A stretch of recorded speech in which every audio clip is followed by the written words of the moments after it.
First Wednesday, our regular business meeting. Would you please stand for the Pledge of Allegiance? On the count of 3, 1, 2, 3. I pledge allegiance to the flag United of the States United States of America and to and the to the republic republic for which for it which it stands, stands, One nation, under God, God, indivisible, liberty and justice for all. Thank you. Thank you. Welcome. We are very excited today because in addition to having a great community partner with us today, we also have our new student representative, Mr. Dr. Darren Brown Hall. Would you do the honors of swearing in Tamisha Walker from Burgard High School as our 2021 student representative for the Absolutely. Buffalo Board of Education? Thank you very much, Board President Kottman. Tamisha, if you would please raise your right hand and repeat after me. I, Tamisha Walker, I, Tamisha Walker, do solemnly swear do solemnly swear I will support the Constitution that I will support the Constitution of the State of New York of the State of New York, and that I will faithfully discharge and that I will faithfully discharge the duties of the office the duties of the office of student representative for student representative of the Buffalo Board of Education of the Buffalo Board of Education of the City of Buffalo of the City of Buffalo, according to the best of my ability, according to the best of my ability, so help me God. so help me God. Congratulations. Thank you very much, Tamisha, for serving as a student representative this school year. welcome, Tamika. Welcome. Welcome, young lady. Welcome. Congratulations. Thank We you. will allow you a little time in a little while if you'd like to address the board or for board members to individually welcome you. However, time is of the essence. I'd like to turn this over to our fearless leader, Dr. Superintendent Cash. How you doing? Good evening, colleagues. Great to see everyone. I am so pleased this afternoon to have some very, very special guests with us. Several Buffalo Bills, I believe, are with us. But most importantly, Kim Pagula, owner and president of the Buffalo Bills, is here with us. Just a fabulous partner for a long time. And I'm very pleased that I think she's joined with Jason Senaraha. Is Jason with us, Kim? Yes, hey, good Yep. evening. Okay, I How you see doing, Jason. guys? And if there are any players, I don't see the players, but I know I that see Jerry Harrison. Jerry's Yeah, been Harrison great, Phillips. and Harrison Phillips have been great. There's Harrison Phillips. Yep. That's beautiful. So, if you would allow me, we have sponsored a resolution to thank you so much for what I think is a unique national gift to a public I need school to move that up. that was on behalf of the Buffalo Bills and Kim and the Buffalo Bills organization. So if I could read this, all of the school board members have sponsored it along with me. And it's not long. Whereas the Buffalo Bills have been a reliable and valued partner for the Buffalo Public Schools for many years, and whereas Mayor Byron W. Brown and Superintendent of Schools Dr. Kreiner Cash are mutual partners on numerous social justice initiatives that promote access and opportunity for educational success among Buffalo's children, and whereas the reform agenda of the Buffalo Public Schools, the Buffalo Board of Education, the City of Buffalo, and the Buffalo Bills Social Justice Fund are aligned in their initiatives that promote, align in their missions that eradicate pernicious injustices wherever and however they occur in our community.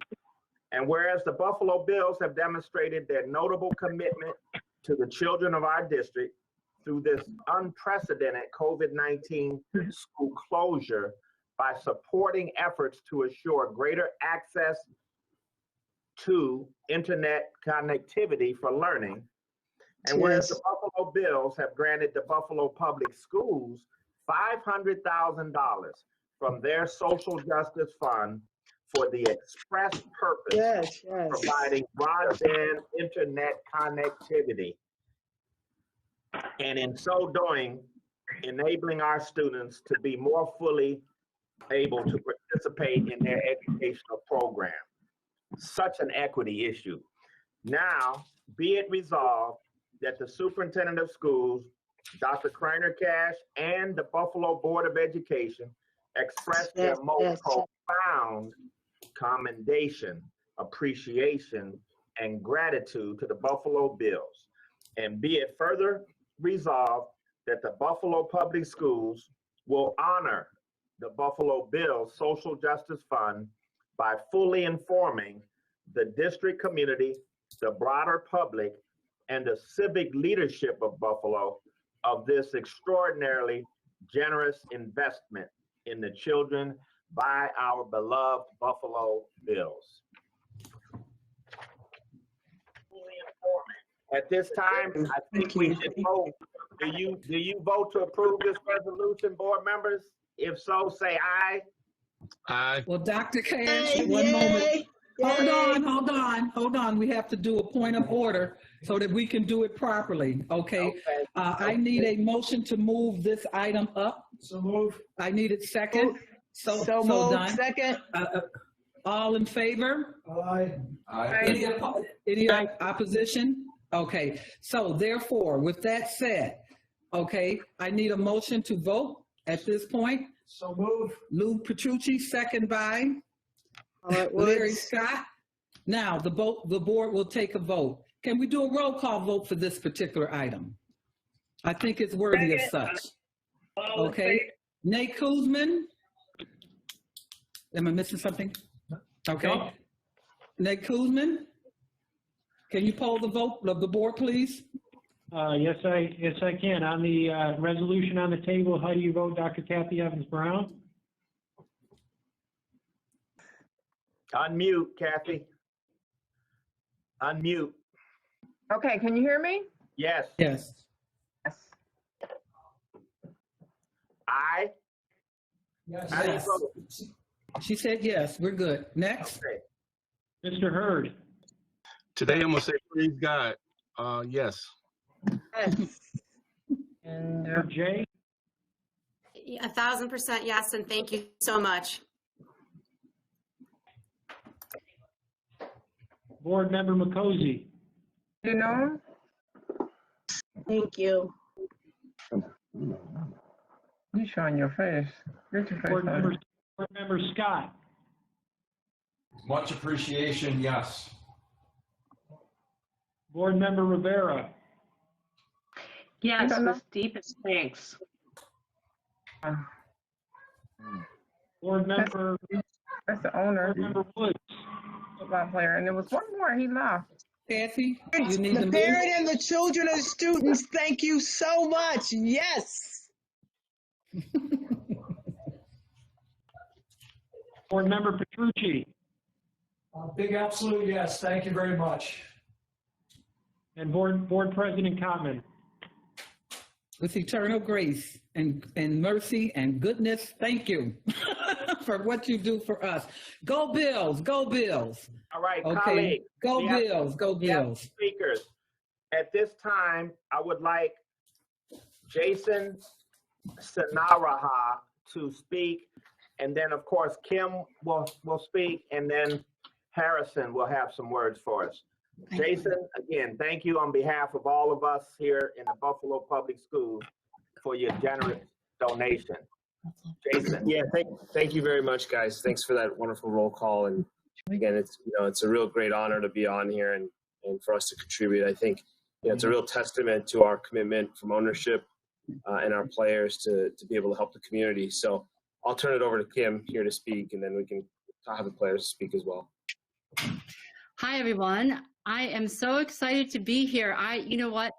I'm going to call my dad right after I get off with you guys, because my father was school superintendent and attended many board meetings. And this is my first, so I know how proud he's going to be of me for being a part of a public school board meeting. He was a steward of public education like all of you. So this is an extra special day for myself personally to be here with all of you. And just want to say thank you. I, of course, want to say thank you to so many people, some not on this call, that really helped put this together and bring this to reality. Education, economic equality. And we all know that the Wi-Fi, the internet access is just a tool, right? That it really means so much more than just getting our kids online. It's going to enable them for so many skills and so much learning that's going to be so instrumental in their upbringing for many, many years. And just so happy and very proud of our players, proud of our staff to be a part of this along with you, knowing how much public education really means, especially to myself and my family, but to the community of Buffalo at large. So thank you. Thank you. Thank you. Thank you, Kim. Harrison. Are there any other speakers? Yeah, Harrison, do you want to say a couple things? Yeah, can you guys hear me okay? Yes.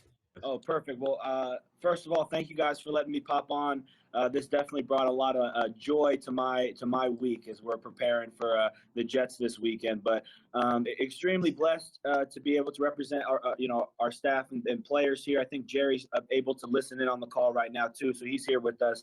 But we appreciate so much what you guys do. One of my honors in college and minor was in education, and it's a deep passion of mine to serve and try to close the achievement gap in any way that we can. And so you guys obviously are kind of the frontliners there, and like Mrs. Pagula mentioned, we just wanted to give the best tool that we could in providing some internet access to these kids. As soon as I read the headline that there was going to be thousands of kids without access, I knew that we needed to get involved in the Social Justice Committee and everybody on board.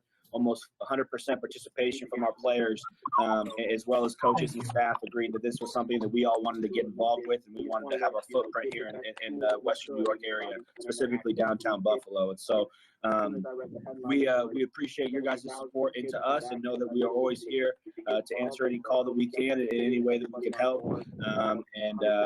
Again, we love you all and are so blessed to do this with you guys.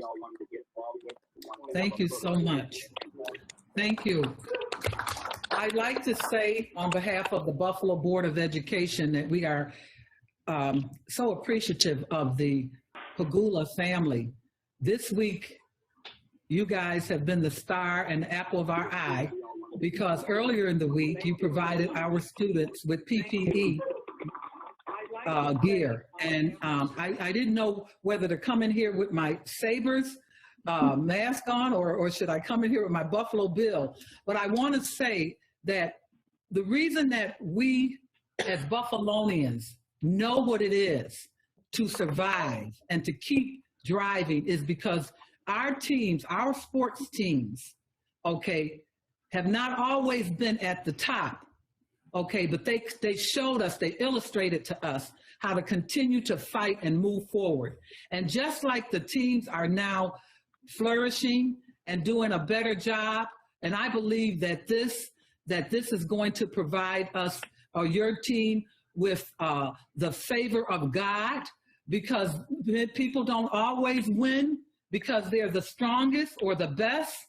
We see that in the Bible with David and Goliath. They win because they have the favor of God. And when you do things to help other people, you will be blessed. And you have taught us over the years how to persevere and survive. And we are Buffalo strong, and we love our Bills and we love our Sabres, and nobody can say anything bad about them to us. And you better believe you guys are the apple of our eye today. Okay? Thank you so much. We understand that you have another event to attend, so we understand time is of the essence for you. Thank you so much. Thank you very much. Thank you. Thank you all again, guys. Appreciate what you do for us. Thank you. And come back again. Anytime. See that shirt, Mr. Harrison. Go Bills. Oh, Very good. Go Bills. Go Bills, go Sabres. Thank you for blessing us.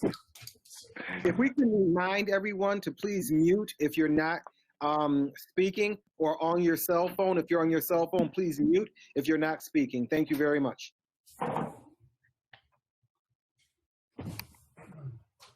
Okay, thank you. Next, Dr. Cash, the superintendent's update. Thank you. Colleagues, we're still on board recognition. We have some recognitions here. Okay. And one really important one is that each year, the New York State School Boards Association sponsors School Board Recognition Week to recognize school board members for their commitment to New York public school children. Certainly, recognizing school board member service should be a year-round endeavor, but designating 1 week to highlight these extraordinary volunteers ensures they receive some of the thanks they so richly deserve. School Board Recognition Week is an opportunity to raise community awareness and understanding about the crucial role school board members have within a school district. Thank you, board members, for all that you do in your governance role for the benefit of all of our children. Thank you. Yes. Thank you. Thank you, Dr. Cash. Well deserved, and you're welcome. Sharon has the gifts in the board office. I do. Now, number 3. Where are they at? Wait a minute. We're not going down like that, Dr. Can we Cash. talk about that?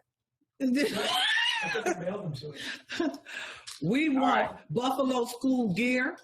We need our own gear so that when we go out and we represent our district, just like you guys got your gear.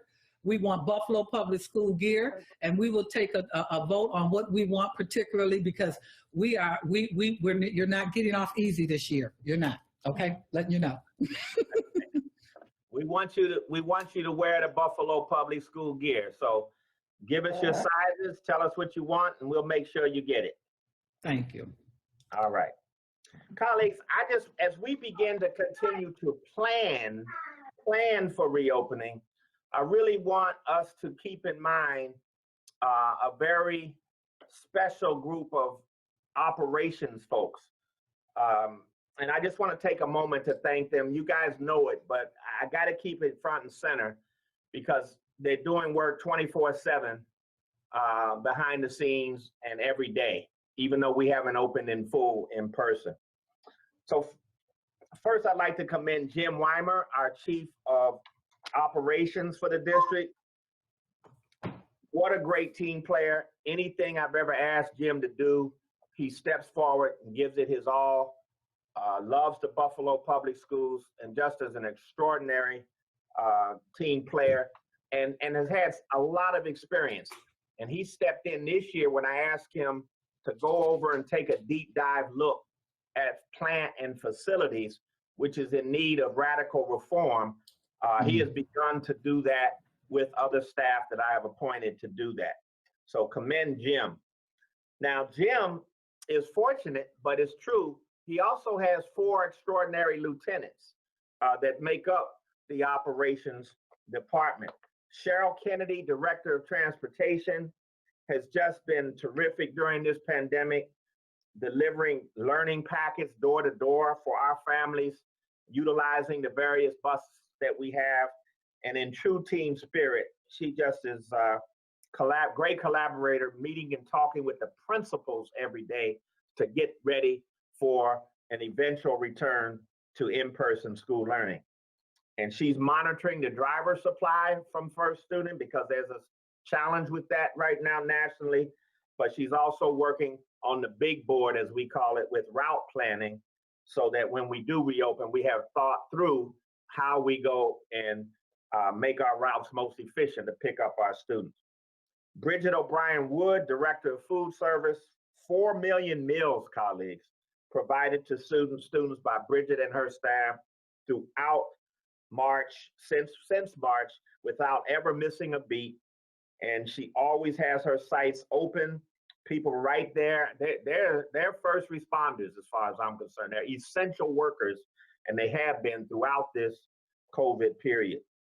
And she recently partnered with Cornell University's Cooperative Extension Program to launch a food truck now. We have a food truck that has been a welcome sight and a source of mobile nutrition for our families. They go community to community delivering nutritious meals to families that may not be able to make it to these community school sites.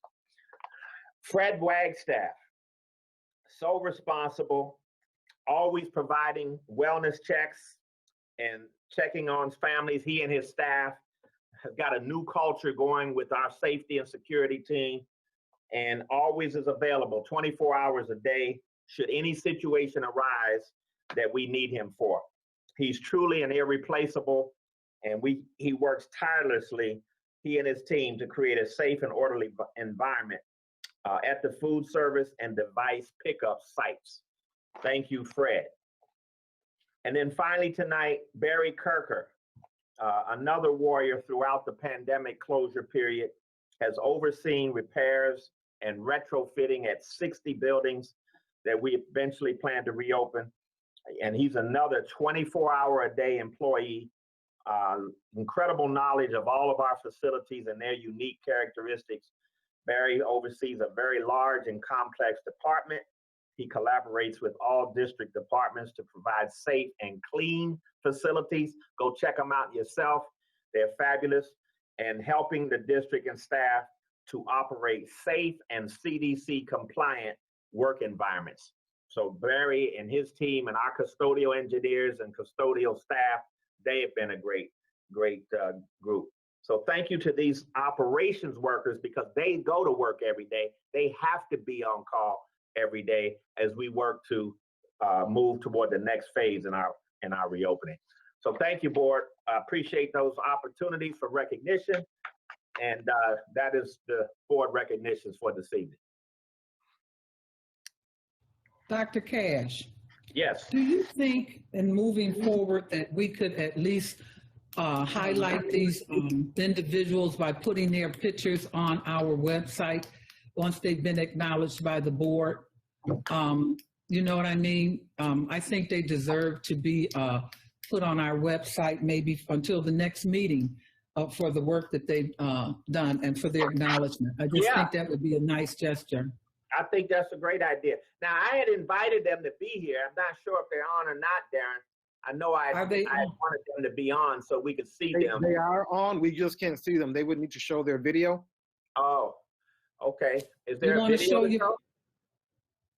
They're being shy. Their video feed. Barry, I see your name, Barry. Where's Bridget? Oh, that's Cheryl. We can see Cheryl. Oh, there's Barry. Hi, Barry. We're missing Jim. Okay. And we're missing Fred. And there's Bridget. Bridget, where you at, Bridget? I don't know. I'm here.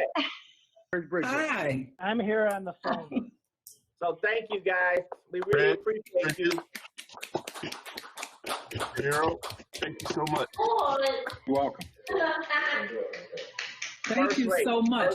People, would anyone like to say anything? We'll allow you to say something to us if you want. I would just, this is Bridget. Can you hear me? Yes. Can you hear me? I just wanted to say I humbly accept this recognition on behalf of the 480 food service team members who really share the same common goal as, and that's the one goal is feeding our children. So it really is a whole team effort. It's not just me, but I accept this recognition on their behalf humbly. Thank you. Awesome. Thank you. Fred Wagstaff has joined us. Hey, Fred. Hi, Fred. Barry, do you have anything to say? Yeah, I would echo Bridget's words that we look good because our teams are good. So I appreciate having a chance to work with all these wonderful people, and thank you for the recognition. Thank you, Mr. Kirker, for the work that you've done over the many years. How long have you been with us, Barry? Well over 28 years. I know it's been a while. Thank you so much. Mr. Wagstaff, is there anything you'd like to say to the board or to the public? Just like Barry and Bridget said, basically this is a team effort by the security department as well as by the plant department, the transportation, and the food service. We all work so well together, and I'm very appreciative of that because at any time I could call Bridget up if I need a a dinner, or I'm sorry, food for a family to deliver to a house, she would just say, Fred, what time do you want to pick it up? And we can make that delivery. If we have a problem with something at a school, I can call Barry up and it's fixed the next day, or if not that same day. Cheryl, Wonder Woman of the district. If we have an emergency somewhere in the district and I need to evacuate a building, I can have 20 yellow buses there within 20 minutes. And that's all done to ensure the safety of our students, staff, and families. So I'm very proud to work with them and to be working under Jim Weimer, I'm sorry. But thank you very much. Well stated, right, Fred. Thank you. Is Jim around? Nope. Board President Chapman, this is Jim. I'm on the He's on the phone. line. And I can't tell you, this is one of the most incredible groups that I've ever worked with. They're what I refer to as the We Never Close crew. We're constantly, throughout the pandemic, working, making sure that things are safe, distributing meals, distributing learning packets, all sorts of different things that I experience from the other side as a principal. They're a terrific team. All of their team members are just unbelievable, and they have a true dedication to the Buffalo Public School system, parents, families, children, all. Thank you. Thank you. We appreciate your excellence. And I have had the pleasure to work with all of these, and I agree with you. They're just great people to work with, and they're always trying to make a difference for our children and our district. And this is the excellence. This is what we're talking about, the team that we have in place that keeps on making it happen no matter what. So thank you so much for honoring, being who you are. Are there any other board members that would like to say anything to our team players? Mr. Hurd, I think you might want to put a light on and moving forward. Oh, yeah. I'd like to say thank you so much. The work that this administrative staff does, it separates us from any other school district in this country. And continue your work. I see you guys on weekdays and on Saturdays, late into the evening. So, and I know the type of work that you do, and I know that you have your heart invested into, our children and our community. So thank you so much, and keep up the work. Anything we can do as a board, please let us know. Working with the superintendent is great, and I'm glad that these programs are existing. Thank you. Okay, no other board members? So we all love you and we appreciate you. So thank you so much. Dr. Cash, if you'd be kind enough to put their photos up as under some sort of a title, an honorable mention or something, I think that we can start that tradition so that everyone who goes to our website can see our great team players. Thank you so much. Dr. Cash, do you have anything else to share with us at this point? I do. Let me just say, Elena, if you could follow up on that request by Board President Cotman, very much appreciate it. And then President Cotman, if you would, I have quite a few items under the superintendent's update that are important. They're not long, but they're important. So I would recommend if you and your colleagues don't mind that you let the 5 speakers go at this time, and then we can move forward with the superintendent's update. Okay, no problem. Okay, we need to ask people to mute their phones when they are not speaking, please. Thank you so much. We appreciate that. Okay, so moving along. I'm just reading what I want to do this. I think I'll wait till after the speakers. Okay. All right. So what we're going to do, we're going to change things a little bit today. We're going to go ahead and we're going to move along with our speakers. I'm going to go over the guidelines for the speakers. We'll go through the speakers list. Superintendent, you will respond. And then at that point, what we're going to do is go back to acknowledging our student representative. Board members did not properly greet her, and I would like to do that before we move forward. because time may get late and we may not be able to do this, but I want her to feel the magnitude of the welcome of the love that we have on this board and in welcoming her into our fold. Okay, thank you. All right. At this time, the board welcomes speakers who have signed up to speak at tonight's meeting. Please be reminded that all speakers' remarks must be limited to 3 minutes or less. We ask that speakers be mindful that this is a business meeting open to the public and televised locally. Attendees and viewers include persons from throughout Western New York, including children. This board asks that speakers conduct themselves professionally and that their comments remain civil and courteous, bearing in mind that they will be heard by people of all ages. This is an opportunity for Buffalo's residents to address the Buffalo Board of Education about issues that serve the public interest and district's mission. And the board asks that speakers demonstrate appropriate decorum. Thank you for joining us. Okay, so Lou, you did this before. All right, so our first speaker is Nicole Shepard. Okay, what do I do? Hello, can you hear me? Can you hear me, Nicole? I can. Can you hear me? Yes, we can. This is a parent, and welcome, and she wants to talk about our BPS Girls Sectional Section 614. Thank you. Thank you. Good evening. My name is Nicole Shepard. Tonight I represent the BPS Girls Combined Varsity Swim and Dive team, of which my daughter is a member.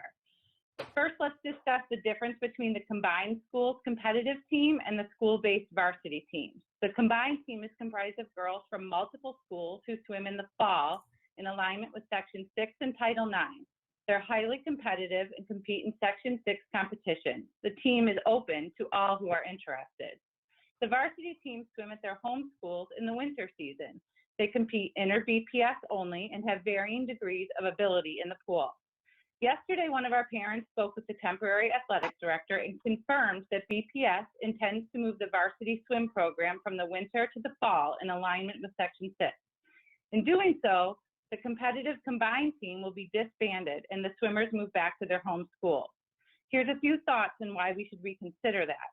Success. We are stronger as a combined team, both in individual events and relays, frequently breaking pool records. We consistently compete and often win against suburban teams. We send an average of 11 swimmers and divers to postseason championships. Some would have made it to states this year.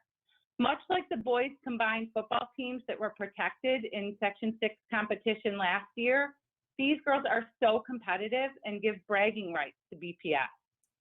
Inequity in facilities. The district's flagship pool is a 25-yard state-of-the-art facility that is the envy of other districts and is currently the only BPS pool that meets Section 6 criteria. Again, something BPS can show off. While some girls would have the privilege of training in this pool, others will be sent back to their home schools with 20-yard antiquated pools with makeshift wood blocks that are honestly a liability to the district, and there's no opportunity for diving.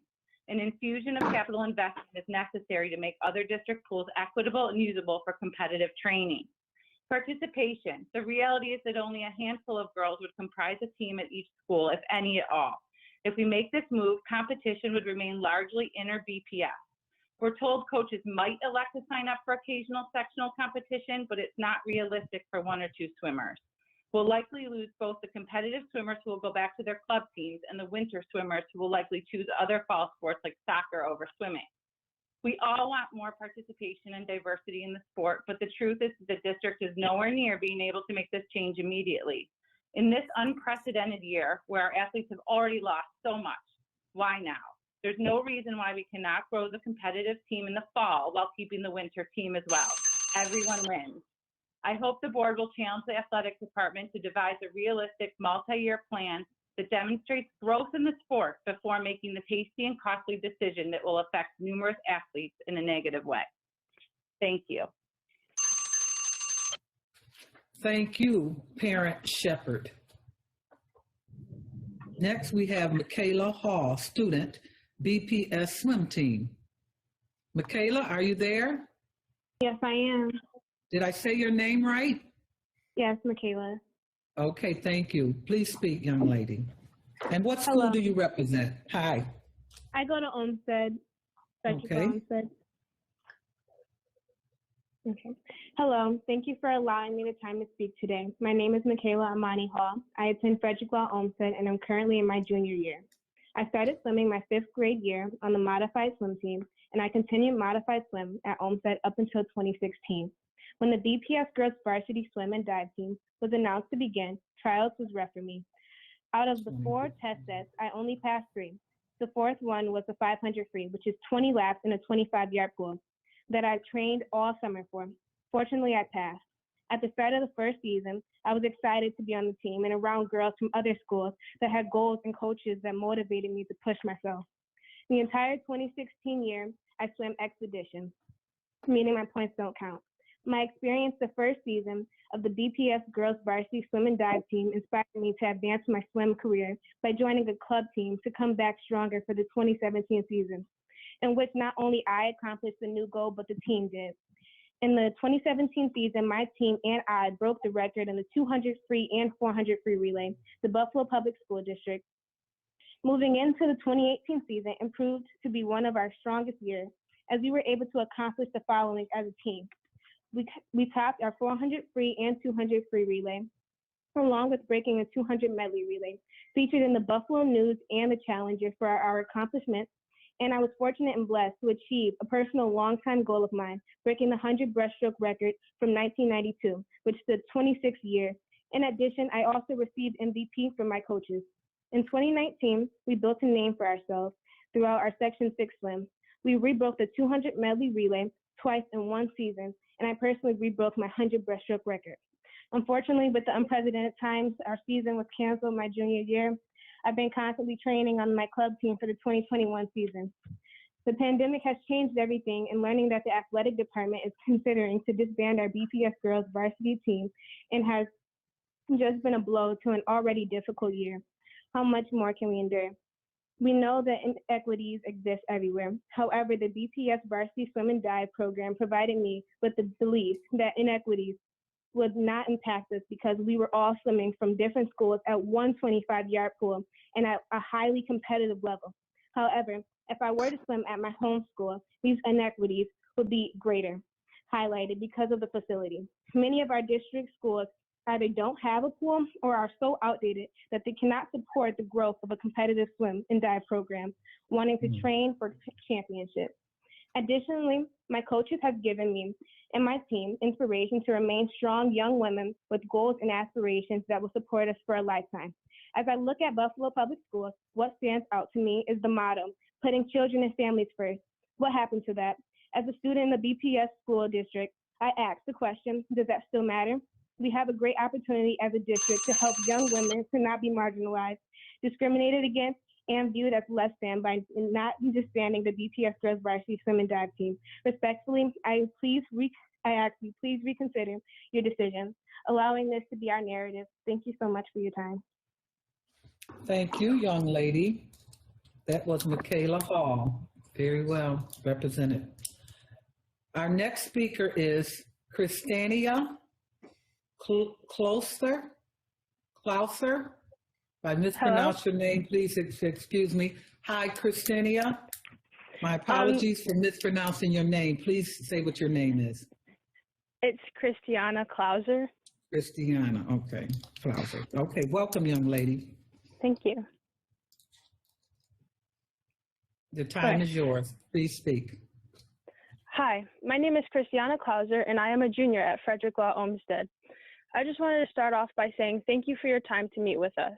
I remember 4 years ago when I first joined the BPS swimming and diving team.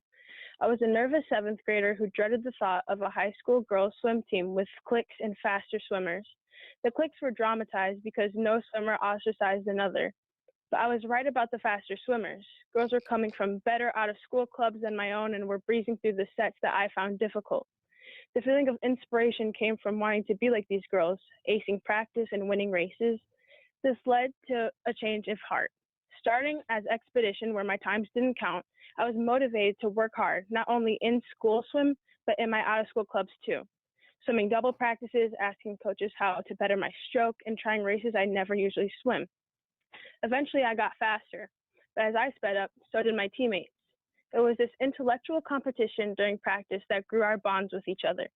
And what once was a team of scary girls became a family of sisters that pushed each other to their limits and then some. This was an experience that my home school couldn't possibly offer. The combination of wanting to do better mixed with the support of my fellow swimmers is what led me to be the swimmer I am today. It's also something I don't find at my home school. At school, swim is seen as an easy sport that anyone can do. But BPS Swim made me see just how important my sport is, and it gave me a place to be myself while doing what I love. The uncertainty of tomorrow has always been something mankind has wrestled with, but the coronavirus has been testing us on how prepared we are to defend. So far, our means of defense has been canceling in-person school and fall sports. Even though I'm upset over missing my junior year on the BPS team, I can understand why that decision was made. But what I can't comprehend is why the disbanding of a team was thrown in the mix, especially one that has been impressively successful in the short 4 years that it's been around for. It's only by the God-given power onto us and our motivation that we've come to the point at which we're at, qualifying for Class Bs and sectionals and breaking records, making a name for ourselves. And it hurts to see that all of our hard work and the friendships we've made could be thrown away. So I ask that you please take our words into consideration and reconsider disbanding our family. Thank you again for your time. Thank you. Thank you so much. Well, it's obvious that our students are very articulate, very proud of how they've represented themselves today and their concerns. We're going to move forward.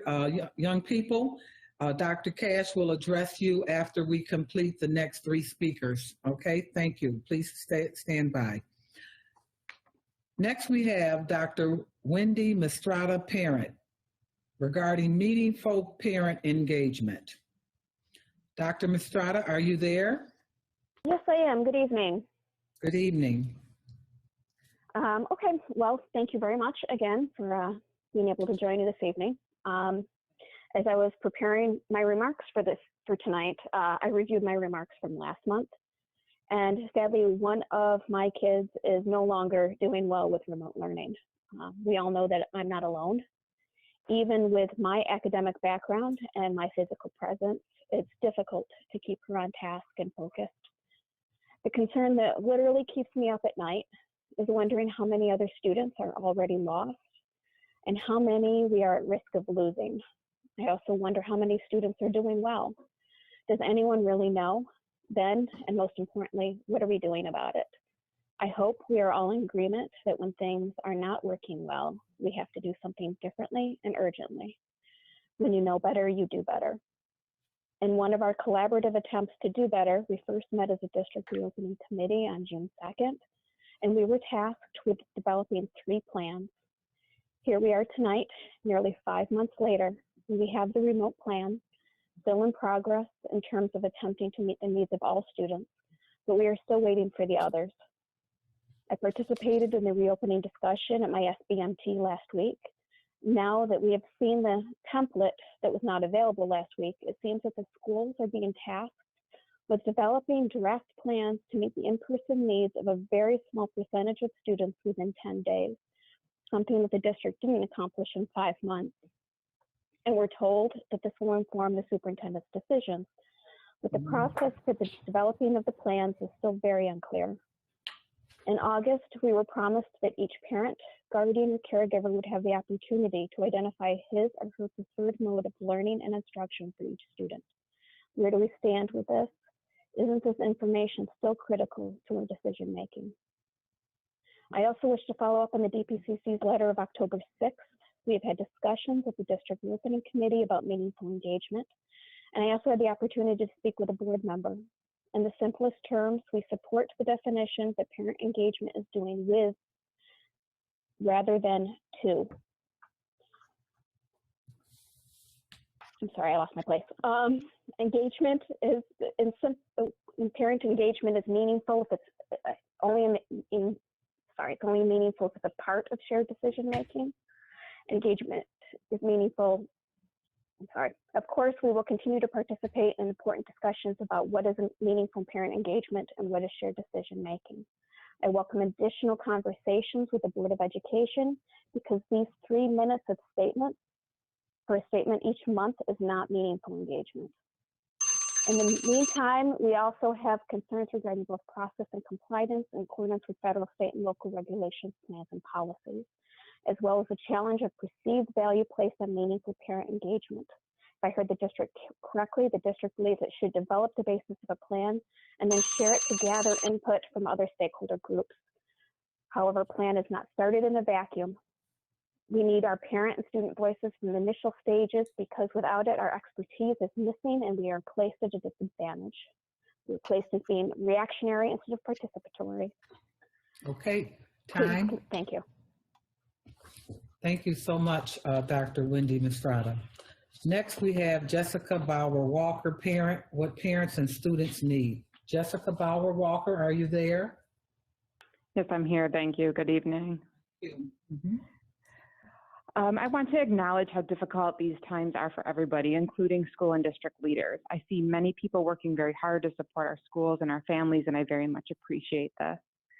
I'm here this evening to ask you to consider how we might work smarter and more creatively instead of harder, and how the district and schools can come into deeper relationship with families in these challenging times. I hope you will listen to my comments with an open mind and open heart. My intention is to be a champion for the district's mission to put children and families first. I'd like to share some comments from parents and students in that spirit. This is from the parent of a first grader. My 6-year-old is falling apart and having daily meltdowns. He says he hates school. I don't blame him. This is tough. A second grader, when asked how was school today, torture, like every day. Parent of a special education student. Some of my son's teachers are not communicating with me weekly, even though this is on his IEP. A high school student. I feel like we were thrown into a pool and told to swim, but we don't know how to swim. A parent who does not speak English via an interpreter. My children keep asking me for help, but I don't know how to help them. I have to ask my oldest daughter to help the younger children, and it takes her away from her own schoolwork. Parent of a high schooler. I have reached out to my son's teacher, school counselor, psychologist, and administrator. He needs real-life human interaction. That is all. Nothing else can be done. Some of the key themes that we've had in terms of talking to parents are that teachers, parents, and students are mentally exhausted from learning online all day. There are consistent and pervasive errors related to attendance and assignments being submitted and students being overloaded with work on certain days and weeks. Teachers, parents, and students do not feel like they have a sense of efficacy, and many are expressing increasing hopelessness and disconnection. Many of our families are in social and economic crisis, from gun violence to child and sexual abuse to housing insecurity and a racist and toxic political environment. We find ourselves in survival mode many days. Deep listening to families is vital if we in the district aims to have a community and culture responsive approach to school and education. Our students are telling us repeatedly, I want to go back to school. I miss my friends. I'm exhausted by online school. While we cannot give them all that they want, we can work together to give them more of what they need. How can we teach more of what our students love? How can we respond to this moment so that our students feel more physically, mentally, emotionally, and socially whole and empowered? Humans need to laugh and play, to connect in meaningful ways.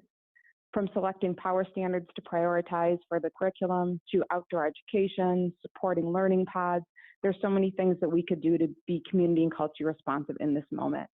I hope we can work together to come up with creative solutions and truly be all in this together. Thank you. Thank you, Jessica Bauer Walker. Our last speaker for this evening is the president of the Buffalo Teachers Federation, Mr. Phil Rumore. Welcome, Mr. Rumore. Mr. Rumore. Okay. Going once, Mr. Rumore. Going twice. Going 3 times. Mr. Rumore is not on the phone tonight. Okay. Dr. Kreiner Cash. Yes. Your comments in regards or your response to our speakers, please. All right, you can take the clock down, Mike. Thank you. Colleagues, I'll be brief. I like the issue that was brought to our attention by Nicole Shepard, the parent, and then the 2 students. who I thought were fabulous in articulating from their view an issue that I'm just beginning to understand. What I'd recommend, since they brought up equity issues and since they brought up participation issues, I don't fully understand it. I have a completely different understanding of the history of this and how we got to where we are. We're actually trying to straighten it out so that it is more equitable. But I think what we need to do is talk about it at either the Student Support Services Committee or the ad hoc committee on athletics. This is a topic that you should talk about and see what you recommend and what people are saying, because I have a lot of information to share about it. And so I'd just rather go right to that. I think that would be my recommendation so we can all understand and then come back with what could be a win-win. I think I heard that this winter program, which is not the one where you compete for championships and honors, is sort of like a feeder pattern, a program or a pattern program where you get better at it, even if you start off not as skillful in swimming, but because of the focus over here with coaches, you then can work your way to. But there's only 2 programs over there that are competing in Section 6 that are at City Honors. So it's just, I have a converse understanding about it. And I commend you for your comments tonight, but I believe we should talk about it. Invite the students to the committee, that'd be fine. And then let's all try to get at a better understanding of what this issue is and make the right decision about it. We haven't made any decisions at this point. So that's that. Thank you. On the issue of Wendy and Jessica, as I've said all along, make a recommendation. I'm not hearing any recommendations. I'm hearing, a litany of complaints and problems. And we all know what the challenges are. I'm looking for solutions. So bring the solutions to the meetings. We have frequent meetings. Wendy, you're on every committee we have. Bring them to the committee chair. Make a recommendation. Let us hear your input. We've always been open to that. Darren runs reopening committees on a regular basis. If you have an idea that's going to help improve the work under these challenging times, then we want to hear it. We want to hear it. So that's all I have to say about that. Get involved, get engaged, make a recommendation, be part of the solution. Thank you, Board President.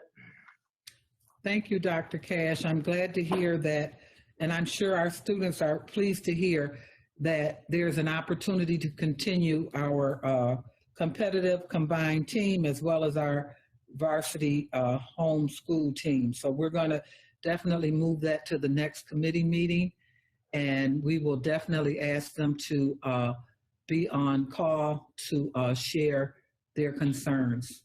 Okay? Excuse me, President Cotman.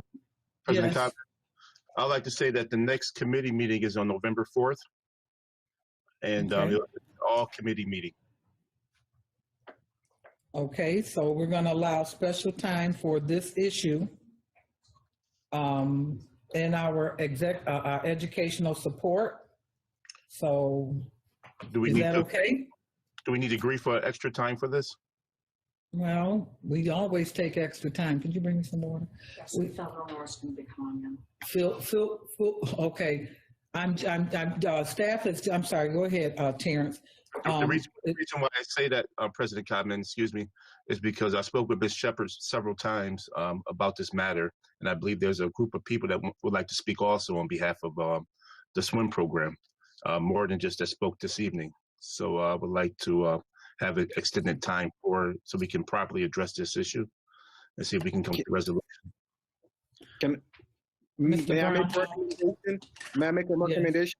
Mrs. Cotman, how about at your next ad hoc athletics committee, you have those individuals speak to you all, the athletics ad hoc committee, and then at the educational support committee, you can update the board with a discussion with the superintendent. Instead of because at that November 4th meeting, that is going to be a long meeting, and I don't know about extending the time. I think it may be better if they speak to the ad hoc committee, then the ad hoc committee report to the board and the superintendent. That might be a good idea, but The ad hoc committee is limited to 4 board members, okay? And I would think that there would be other board members that would like to hear that or not. Board members, let me hear what you're saying. What do you think? Is that okay? How do you feel? Yeah, I'm okay with that. As long as you bring back, To the board. you know, Okay. a summary or concise input on that discussion. Okay. to the board. Is everyone in agreement with that? I'm in Yes. agreement if we can have administrative personnel aboard also for the meeting so that we can have the proper discussion. From Well, athletics. Mr. Hurd, keep in mind, there are probably 5 or 6 people that will be speaking that are different from what the students said. So if you want to have 12 people come to the ad hoc committee and speak, so you have a balanced picture of the complexity of this issue, then I certainly will have staff there so that they can bring back that information as well. So you need to have a balanced picture of this issue. It's not a simple issue. Thank you, sir. All right. Okay, so, Mr. Hurd, when is your next ad hoc committee? We scheduled a meeting this Tuesday, the 27th at 4:30 p.m. At 4:30. So we may need to change that time to accommodate the parents who are working or the people. So we need to take a look at that so that we are making, if it means that we have to move back a half an hour or, an hour or whatever to accommodate our people, we need that. What we'll do, we'll have staff provide the names of the people, and we'll reach out and see. Because I don't want to have this if the parents can't get off from work and they can't talk or whatever. I want to make sure we accommodate them accordingly. Okay. My question is Ms. Shepard still on the line? Because she's been an advocate parent for this, and she's the one who's been outspoken and generating, getting student support with this. So if she's still on the line, you can reach her. Yes, I still am on the line, and I do believe I am available at that time. But I would also, there are a number of parents that probably, at least one other I can think of, that would like to participate. Would that time work, a 4:30 appointment time? Let's go ahead and say it will, and perhaps we can be in touch with Mr. Hurd. Okay, so therefore, we're talking about next Tuesday, right? That's correct. Yeah. 27th. Okay, all right, no problem. Is the Okay. ad hoc committee going to be a Zoom meeting so it's who are interested? Like, I'd like to hear what the children have to say. I don't have a problem with opening it up, but it would, I have to talk with Nate about that. Nate? Can it be If we Zoom? open this up as a community Zoom meeting about this subject, are we okay? Put a notification. We have to put a notification out. We could do it, but how many board members are going to attend? well, we know that we've got, There'll be four, already 5, so possibly 5 or 6. Yeah, you would. You'd have a public meeting at that point. I know. Can we I make would. a suggestion? Yes. Make a suggestion as one of the members of the committee, because it's such an intense issue, and I'm kind of taken aback by it by myself. Would it be all right if we kind of drill down to what we need to prioritize and the whole nine as the ad hoc committee with these folks, kind of have the smaller conversation, and then we can have the Zoom meeting where we have everybody involved, and just trust us to bring back that this is we'll be more in depth and we'll have more of an idea of what's going on, because I feel like a Zoom meeting with everybody involved and how there's so many complexities and different avenues, it might turn into a lot of just trying to figure it out. So give the ad hoc committee, if we're going to put it in this committee, give us a chance to kind of, put everything into perspective, and then we can present to the board and to the community at large and have that larger Zoom meeting. I do believe that'll probably be a follow-up, But I'm just saying this so that we don't have multiple meetings of trying to figure things out. The smaller conversation, we can dig through as a committee. That's just my suggestion. Well, it's the will of the board. It's the ad hoc committee's request. I am on the ad hoc committee, but I sit there as president, not, so I would like to know what the three members feel. I'm not going to override anything. No, Paula would be the fifth person. So Paula wants to participate, that's fine. We can just put if people want to, we've opened it up to more individuals in terms of other members of the swim team that want to participate, but it will be a larger meeting. There will be much more comment. It will be a longer meeting as well, and then we can report back to the general board. Okay, that's fine. Okay, we'll handle it. Thank you, Board Member Marcusi. I hope you're feeling better today.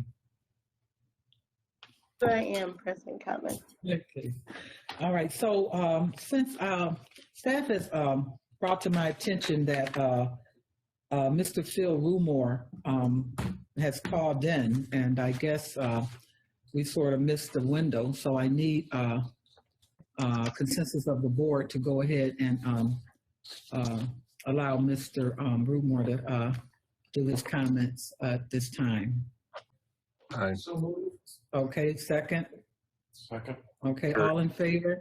Aye. Any opposition? Okay, none. Okay, we're gonna backtrack for a minute. Mr. Rumore? Yes, can you hear me?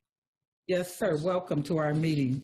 This is the president of the Buffalo Teachers Federation in regards to school opening. Thank you, Mr. Rumore. You have the floor. Thank you, Madam President, and members of the Board of Education and Mr. Superintendent. I didn't have all the correct information to call in, but I did try. And I was here and I was listening. I was yelling at the screen. But at any rate, and it yelled back. At any rate, I think one of the things that I think we all realize is this is probably some of the most difficult times we've ever had to go through. And it's especially hard on our kids and the parents and everybody that's involved in it. And I know everybody's working very hard. But I do have some great concerns about the amount of input that people are actually being able to provide. We have members that sit on what's called the District Reopening Committee. And there have been meetings, lack of meetings. And if you remember, when your original plan was going to be submitted, the members of the committee asked for it, and they were told no. I just received something, and some of our teachers that are sitting on it feel that they're just being ignored. I'd like to tell you something too. The last meeting that they had, let me read something to you that was in there. And there's a whole bunch of discussion about the stakeholders, how important they are and how much important it is to listen, et cetera. But let me read the last sentence of this document that was given to our members, which really made them very angry. Meaningful engagement is not the same as shared decision-making. This is from the superintendent. It's on your letterhead. Meaningful engagement is not the same as shared decision-making? I don't think that when we send this to the Board of Regents and the Commissioner of Education, that they're going to agree with you.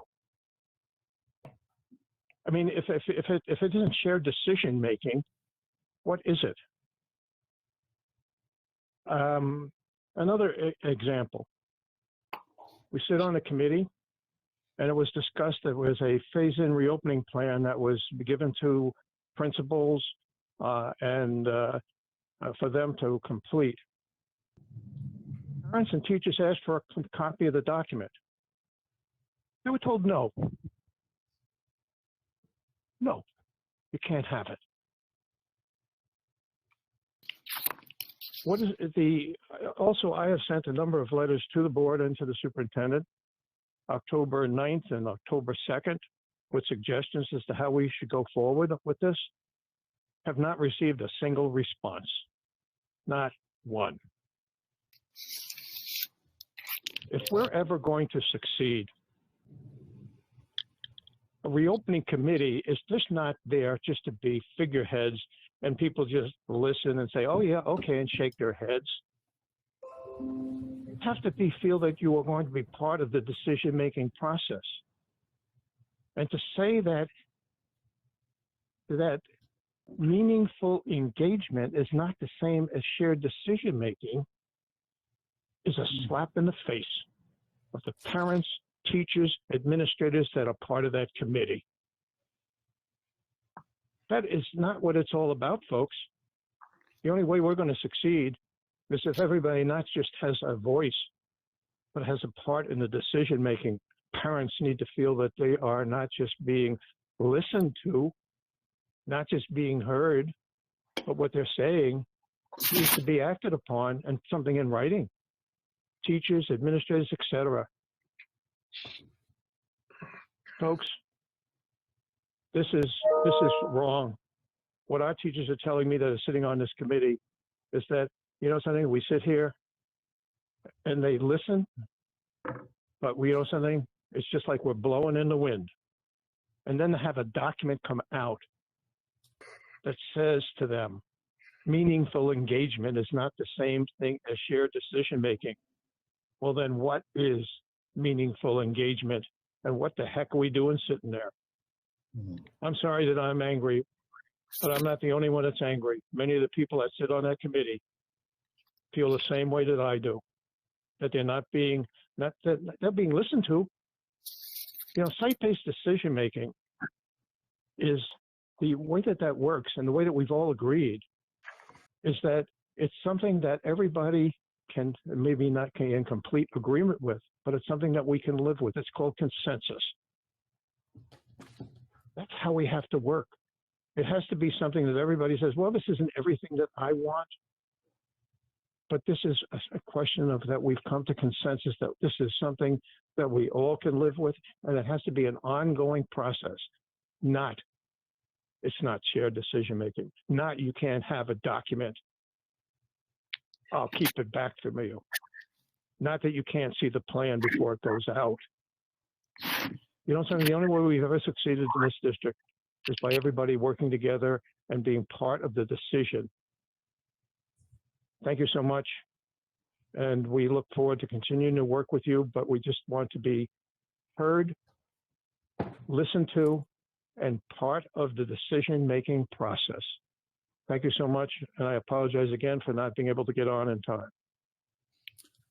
Thank you, President Phil Rumore of the Buffalo Teachers Federation.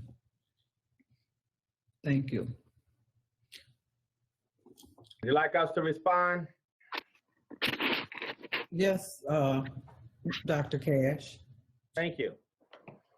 Thank you, Phil, for speaking tonight.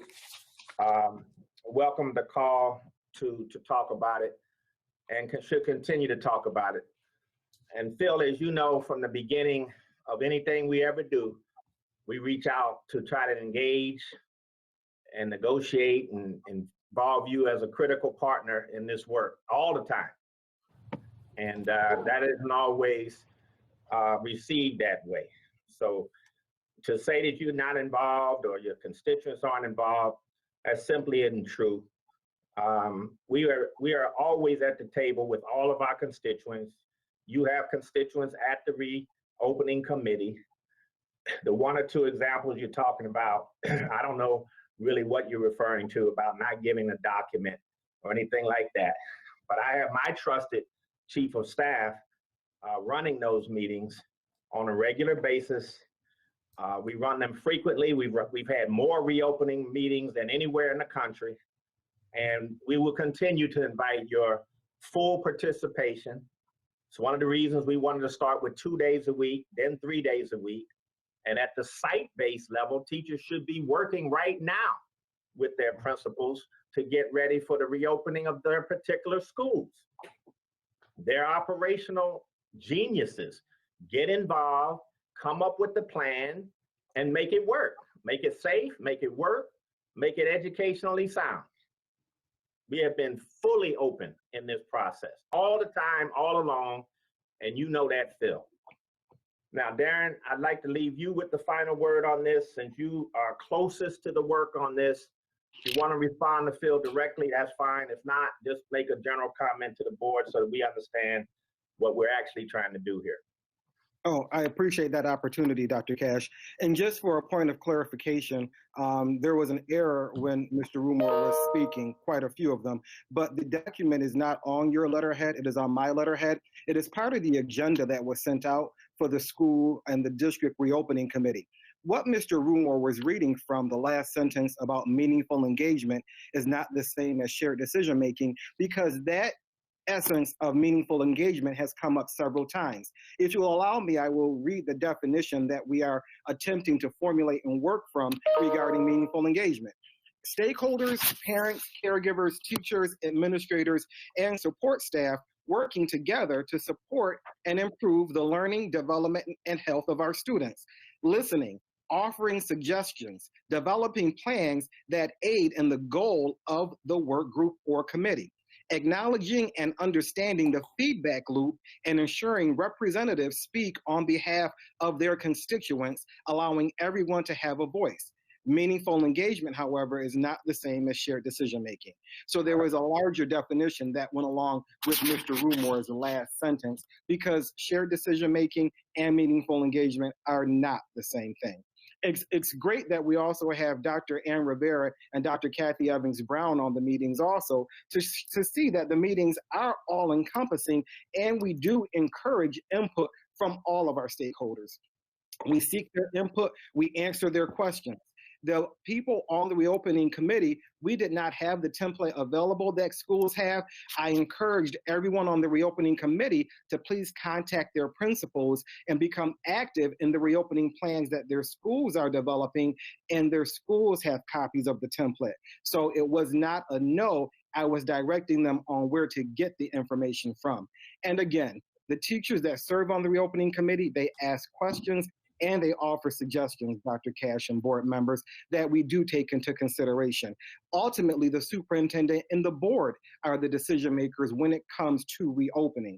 So it's really important that we make that clear. And the last thing, Mr. Rumor spoke about seeming angry, and I understand that, because I would be angry also if I was operating on fragile knowledge. He has the opportunity to call me anytime he would like, and I can clarify any issues that he has, because he, as well as all of our stakeholders, really need to operate with the true information that is being disseminated in the reopening committees and how we're operating to phase back into our school buildings. Thank you, Dr. Cash. Thank you, Dr. Brown. As always, we appreciate your hard work and your inclusive work. President Common, that's all for me in terms of responding to the speakers. Thank you, Dr. Cash. Board members, with your permission, I would like to change this agenda to now go back to our new member of our board, Tamisha Walker.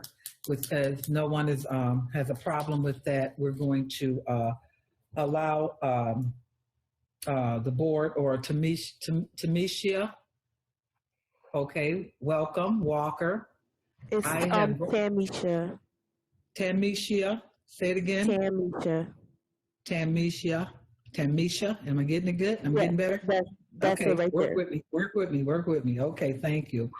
So can you tell us a little bit about yourself? I've seen you over the years at Burgard. I know that you are a student with a voice, and I know that you are progressive. I've seen you've been taking a lot of notes.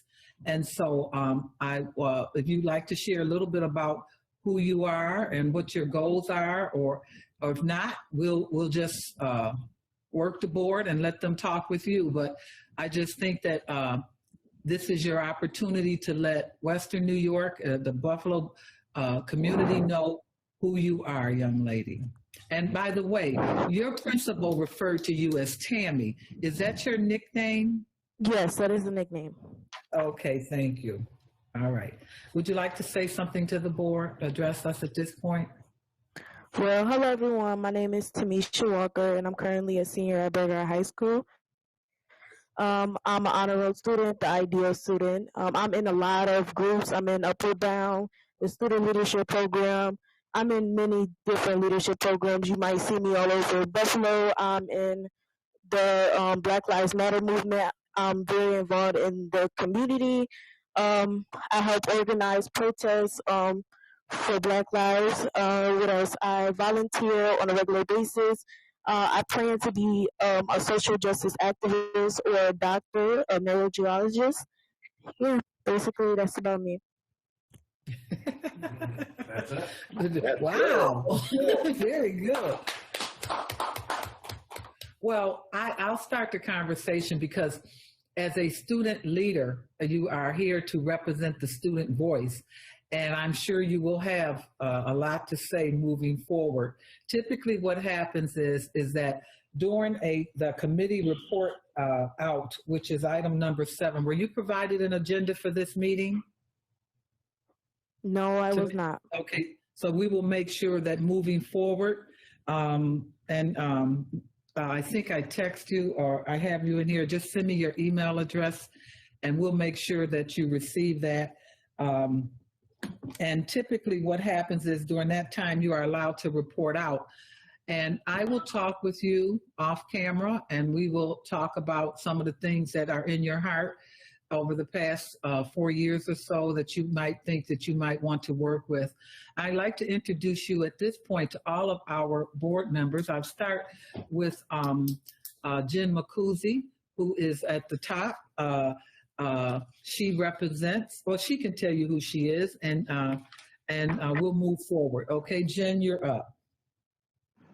Hi, thank you, President Cotman. Hi, Tamisha, how you doing? So your social justice background and your organizing efforts speak to me. It's where I come from. That's my world. So you know what this means. You and I are going to talk and we're going to really get some stuff done, right? So I'm going to need your contact information. And for the public that's out there, this is how we got to roll. We got to make sure that we get people with voices to, especially the student voice. As a student representative, I'd love to see a student representative really engage the inner high council and those folks and bring them to the table in a bigger way. And I can't wait to work with you. So whether you knew it or not, you stuck with me because you spoke my language. Okay, thank you. Board member Jennifer Makuzi, she has been on the board since 2015? 16. 2016, and she represents what district? West District. She represents the West District. Okay, thank you. Next, we have Dr. Ann Revere, who is up next. Dr. Revere. I just wanted to thank you for joining us and bringing your expertise and your skill in organizing your voice to the board. I look forward to working with you. I'm an at-large board member. I should have started with that. But I value the way in which you're thinking about these things, and I appreciate it. And I hope that you will feel free to reach out to us with any ideas that you have, especially from your perspective as a student in the schools currently. Thank you. Thank you. We have next Hope J, who represents the Delaware District. Hope J, you're up. Hi, Tamisha. I'm the North District representative on the board. Yeah, that's okay. That's fine. It's all good. And I just wanted to welcome you. And I had no idea that we had chosen a new student representative, so I'm very excited to have somebody on board. I feel like that's been a position that's been lacking for quite some time. So I'm really, really glad that we're going to have the student voice again, and I want to welcome you aboard. Okay, next we have Paulette Woods.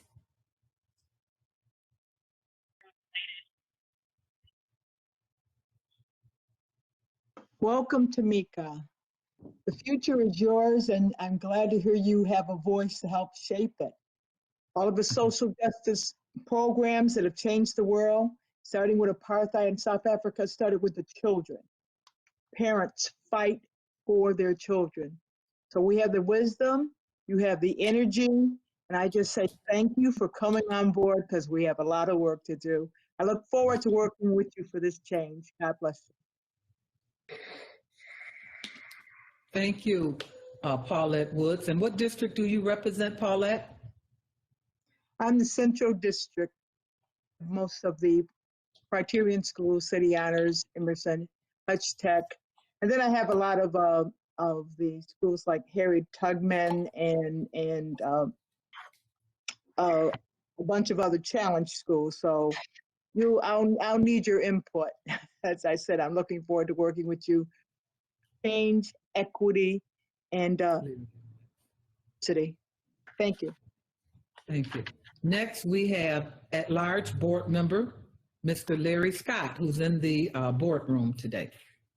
Welcome, Tamisha.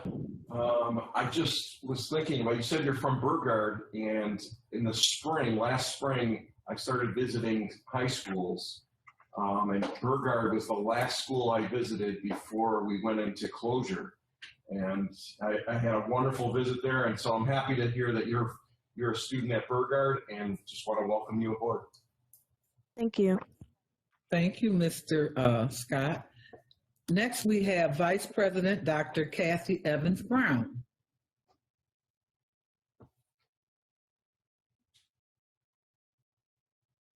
Thank you, President Cotman. Hello, Tamisha. Welcome. I'm excited to see that we have a student representative as well.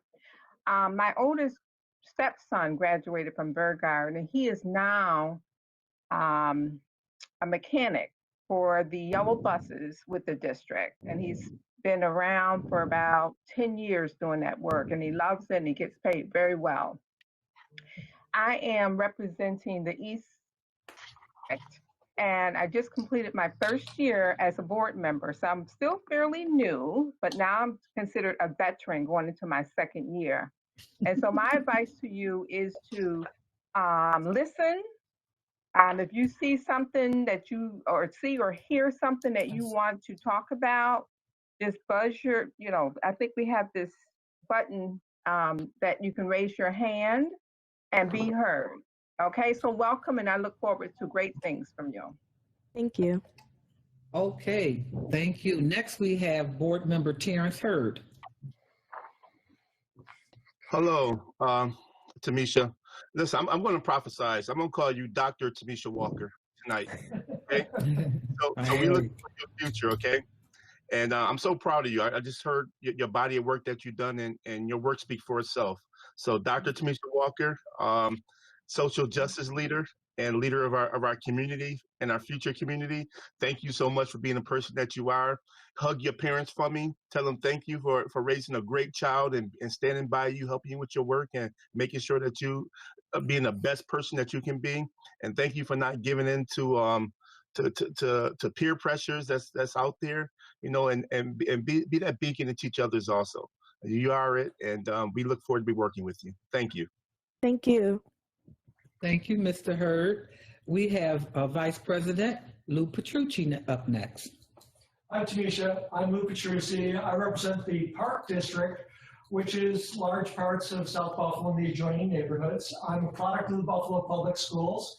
As a matter of fact, your principal, Ms. Watson, and I are members of the same class, graduated the same year at City Honors. So, but I encourage you, because we really, we love having a student voice. I'm glad that you are representing all your peers and being the representative of your classmates and your cohorts here at the Buffalo Public Schools, here at the school board. So I encourage you to speak loud and speak often and let us know what students are thinking, just so it helps us to formulate policy. So when your time comes, when we call upon you, please speak up. We don't bite. We're very encouraging. We're very supportive. So welcome aboard, and I'm glad to have you. Thank you.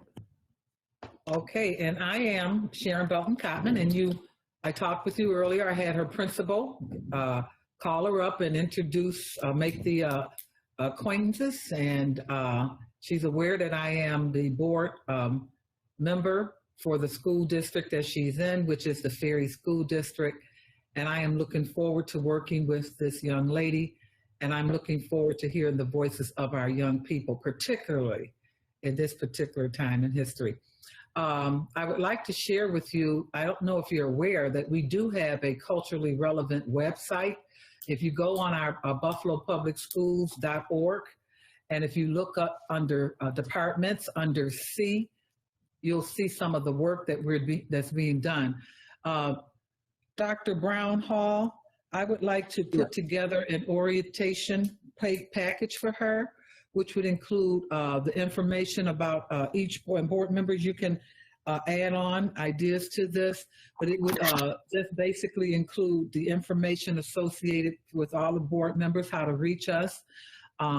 Also the various departments that exist in the, or maybe an org chart so that you can see how things, who's who in the district. I would like for her to have a list of all the schools as well, and whatever information that we can come up with so that she can have an idea of what's going on. I would like to take time with her so that she can have a copy of and understand what's going on during the board processes and things like that, introduce her to board doc. What I'm going to do Mm-hmm. to that point, Ms. Cotman, because I have an email I'm crafting with all the important links for Ms. Walker, because a lot of it is electronic, and I will add the CLRI page to that also, but the board docs link, and then we can spend some time walking through that, all of the contact information and the bios of the board members, where she can access the org chart, the school list, and all of the information on that page. Because I think that's important for Ms. Walker, but I think it's also important for Inter-High, and she is the president of Inter-High, and I think our Inter-High students would need that information also. Speaking of that, I just want to let you know that Nicole Bicina is on the line also, Board President Cotman, and she's overseeing Inter-High this year. So we'll share that information with all those students. Thanks, Nicole. We know we're going to get a lot done this year because you're a mover, groover. Thank you, Nicole. I would also remind Ms. Walker that we and Dr. Brown Hall that we want to put together her information on the website as well. Okay, and she shared some of the things that she's doing. So when we open up that page, we'll also see her bio information as well. Absolutely. Young lady, board member, do you have anything else to say to us today? I shared with her earlier that we understand that she may not be able to stay for the entire meeting, and we understand when she chooses to step out.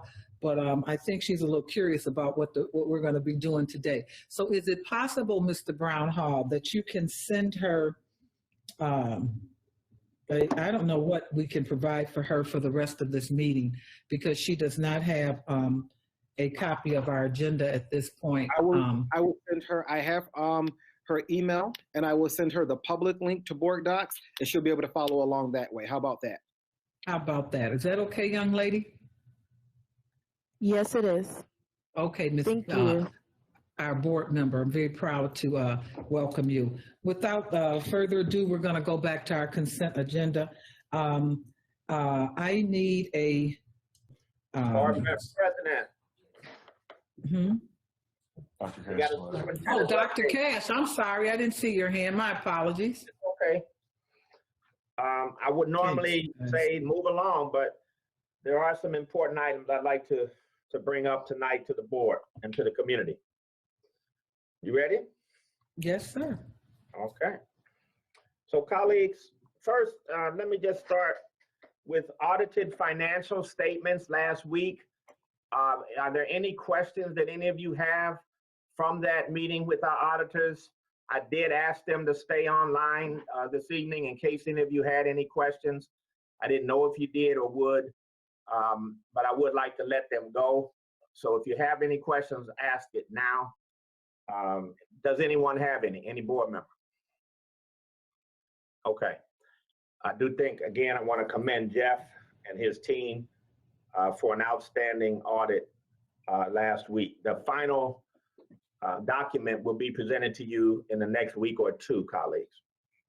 All right, number two, colleagues, there's a number of pieces of work that are going on. I want to give you a reopening update. When I say reopening, it's a transition to reopening with a select population of students to start. And this is based on a number of factors that we take into consideration. Both the science is always first for us, safety for all of our families and our children. We also have been looking at survey results. I'll give you a brief high-level view of what that's saying at this juncture. And then, of course, we look at what Dr. Darren Brown Hall feeds into our cabinet and our cabinet works sessions around what the committee is saying, the committee membership. We also meet on a much more regular basis, Darren. I believe it's either weekly or bi-weekly with our principal advisory committee. And then we also are working with all of the principals as we speak. There's a really fascinating, fabulous professional learning community now that's much, much more synergistic than I've ever seen it. And that's among all of our principals and their teams. There are many, many teachers at each school site that are joining in this work and giving their input about how we should go about this next phase.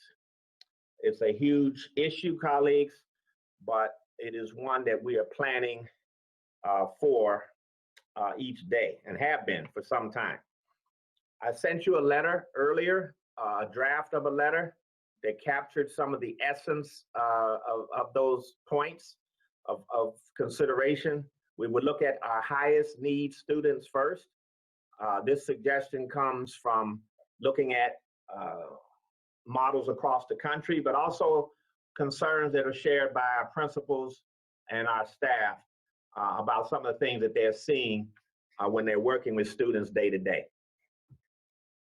While that's not all of the students that are having difficulty, there are certainly some that are, and they're in tiers. We're tiering them in 3 tiers, and we're thinking about the most in need children, irregardless of their age, and looking at all of the schools. Now that's unusual because that's different. But looking at all the schools and saying, principals, staff, team, if you had 50 to 100 seats to bring back, because I know that can fit on our footprint, what are your 50 to 100, and maybe larger schools have a little bit more, have a few more seats, smaller schools, a few less, but so that we don't exceed 7,000 at once across the district. Who are these students? How are you selecting them? And when will you have a plan ready to ensure that we can begin to consider first starting with interviews of those parents and children, and then having them see a day in the life, and most importantly, asking them whether they want to be in a comeback in person 5 days a week, because that's what I'm proposing. Because to me, if you're high need, you need to be back. And do you want to send your child back? So that's the process that we're in and engaged in right now. And principals will be completing those plans within a week.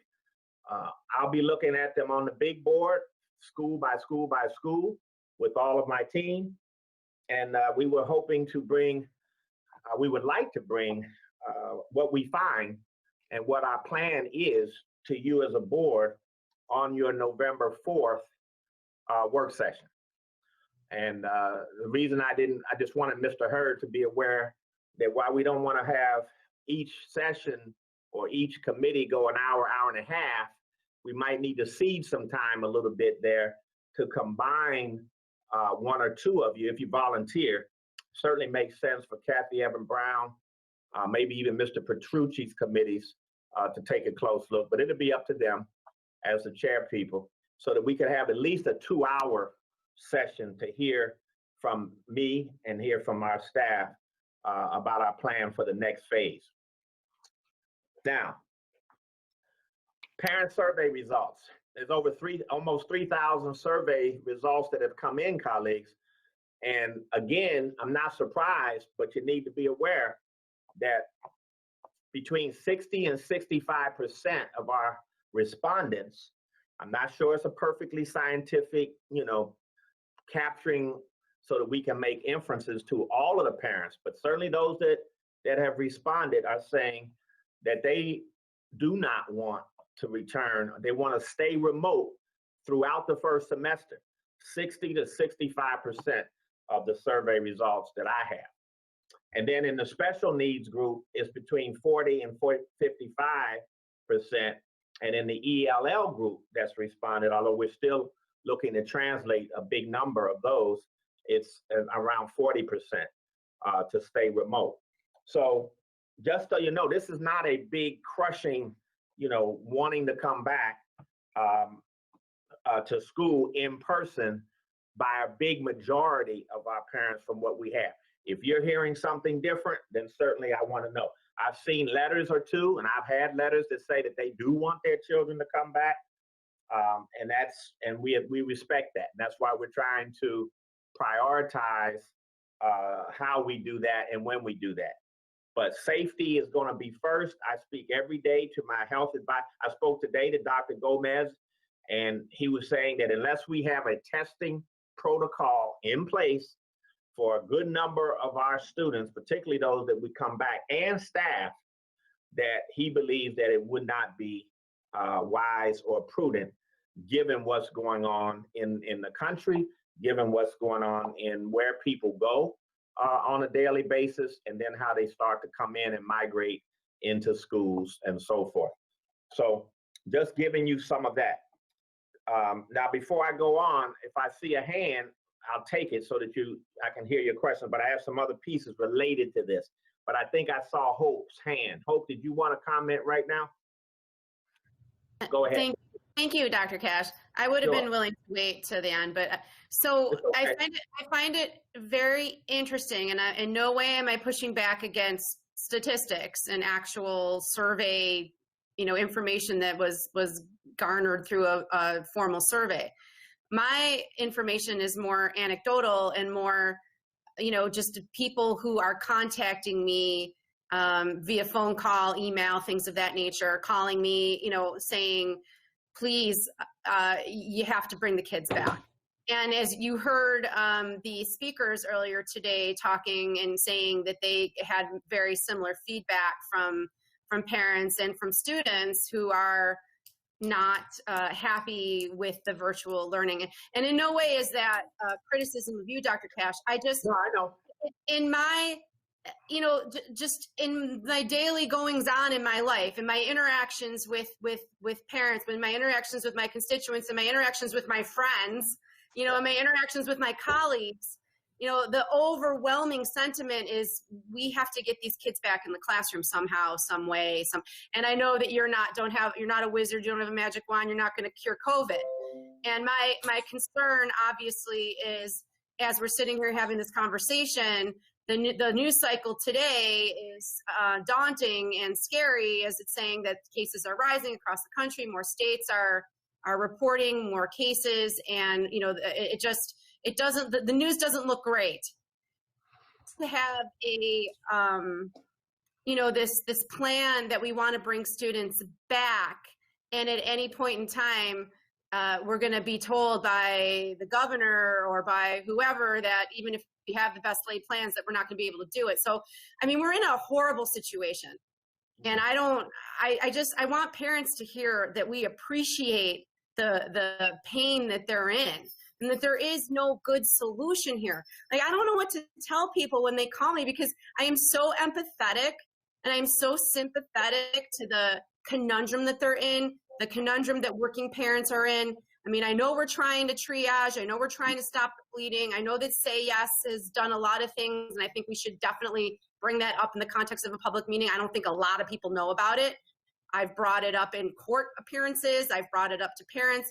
People don't know that Say Yes is doing this, and that they have these locations where they can leave, their students if they have to work. So that's really important that we bring that up. I'm sorry, this is a run-on sentence, but I don't know.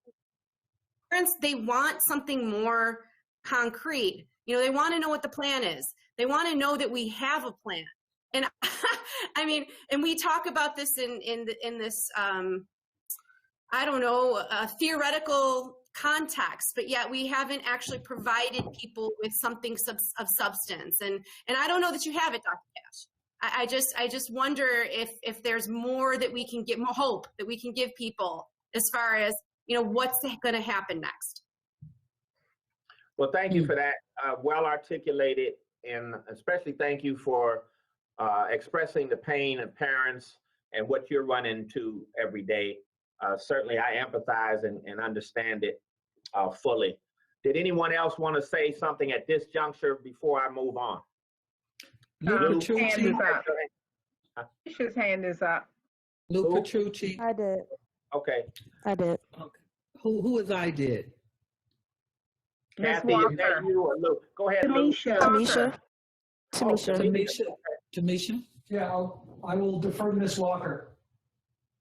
Miss Walker. Okay, so you spoke about high need areas and them returning back to school.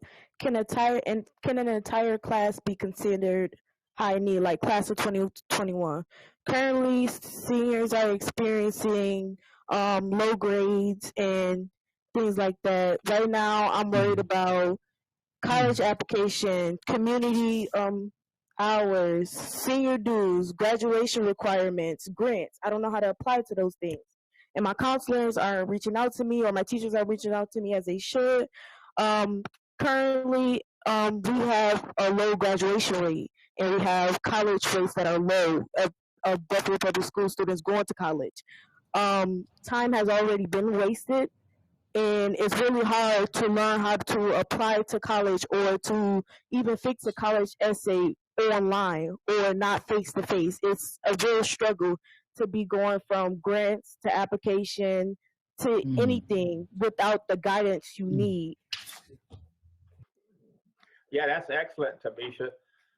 Certainly, I've made notes here, and I know that Toya Wilson and David Hills are on the line, and they'll reach out with you and let's form a student group that talks about this, like a focus group, and gives us more feedback on how we can help you.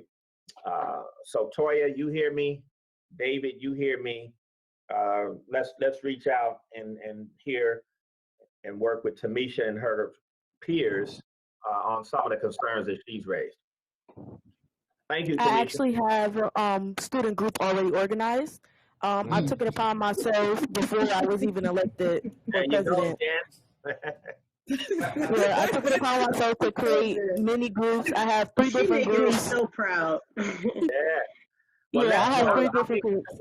That we'll meet with you, even if it's virtual. I want to meet with you. Okay.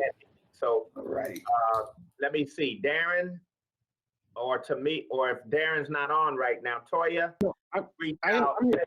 Okay. Darren, reach out to people on the screen. You're next. Schedule a meeting for next week so I can be in it. Okay. Absolutely. All right.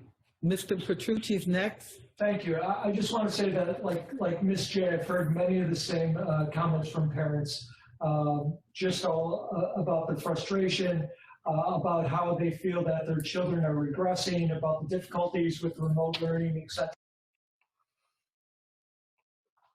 I can't hear you, Lou. I understand. You can't hear me? No, that was my bad. I'm sorry, that was my bad. Okay. Go ahead, I just wanted to say that I'm hearing from the people in my district many of the things that Ms. J is. I also heard what the same comment that Ms. Walker had brought up earlier also about seniors and guidance counselors, that they're just very concerned because it's such a critical year. I'm just going to add one additional comment. I know that we put a great emphasis on our site-based management teams and staff in our building developing these plans, but will there be a consistency across the board, a base level, saying that these are the basic requirements for all schools when they return back, and then what's going to be different is the amount of students in each building, or is there going to be more flexibility at each site? It won't be an either or. It'll be flexibility at site, and we'll be putting an overlay of some district standards and requirements across this, because I still have to work out quite a bit of logistics, even around that when it comes to transportation. How will these students get to school and come home and so forth? Because it'll be a whole different deal than what we normally do. So yeah, there's all of that's going to be put into the mix. But colleagues, just keep in mind, and I got some other things to say, but any day that you feel you're ready and you could take a vote to bring such many kids back, I'm ready to do that. You make the decision along with me. See, if you feel that your community is telling you we got to go back, even amidst all of what I'm seeing and feeling for our particular community, then you just, let's have a discussion about it, and then let's take a vote. Now, what I would recommend is that you first look at a plan, first see the plan, and then, you can go from there. But I have never been one to do against what the board wanted to do. That's why I said each week you can provide feedback to me about what we're doing. We started remote that way, and now as we transition into this next phase, you can send feedback to us daily about what you're thinking and what you're hearing, and from how many folks you're hearing that from. You see, from how many folks. So this is going to be a consensus decision. But what I do know is we're left on our own. We're not going to have any cavalry come help us or save us once we make whatever decision we make. Boston just went in with their plan, and 2 weeks later they've had to close down, and they're going to go the rest of the semester remote again because of the rising number of cases in Boston. And we're not even there yet, but it's coming. A second, third wave is coming here very shortly. We're heading into it. And I wouldn't want to open in the middle of an into resurgence. That just wouldn't be smart. So I'm trying to get the testing piece figured out, and a number of other issues, and then I'll bring a plan, and then we can continue to say, what do you want to do, board members, based on your feedback from your constituents and so forth. We'll put it all together, and we'll make a consensus decision. All right, Board President Cotman, did you see any other hands at this junction? Yes, sir. I have Mr. Scott, and then I have Terrence Hurd. Okay. Mr. Scott? So just a few insights in regards to the survey.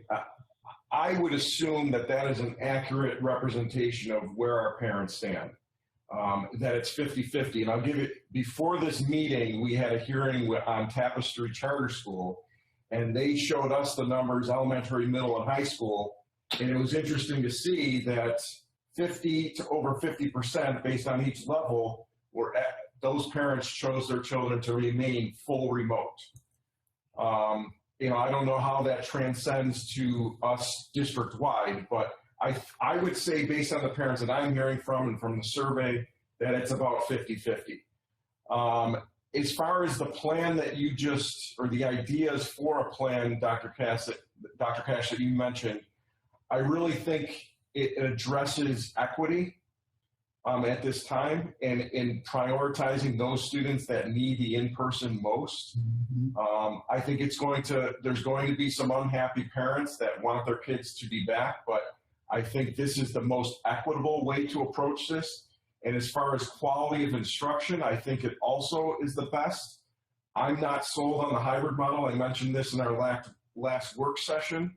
And I recently said to my wife that if I had to choose between the hybrid models that I know of right now and a full remote model, I might now choose to have my children stay full remote, because I feel like they would get better instruction, more direct live instruction from their teachers than if they're doing the hybrid model.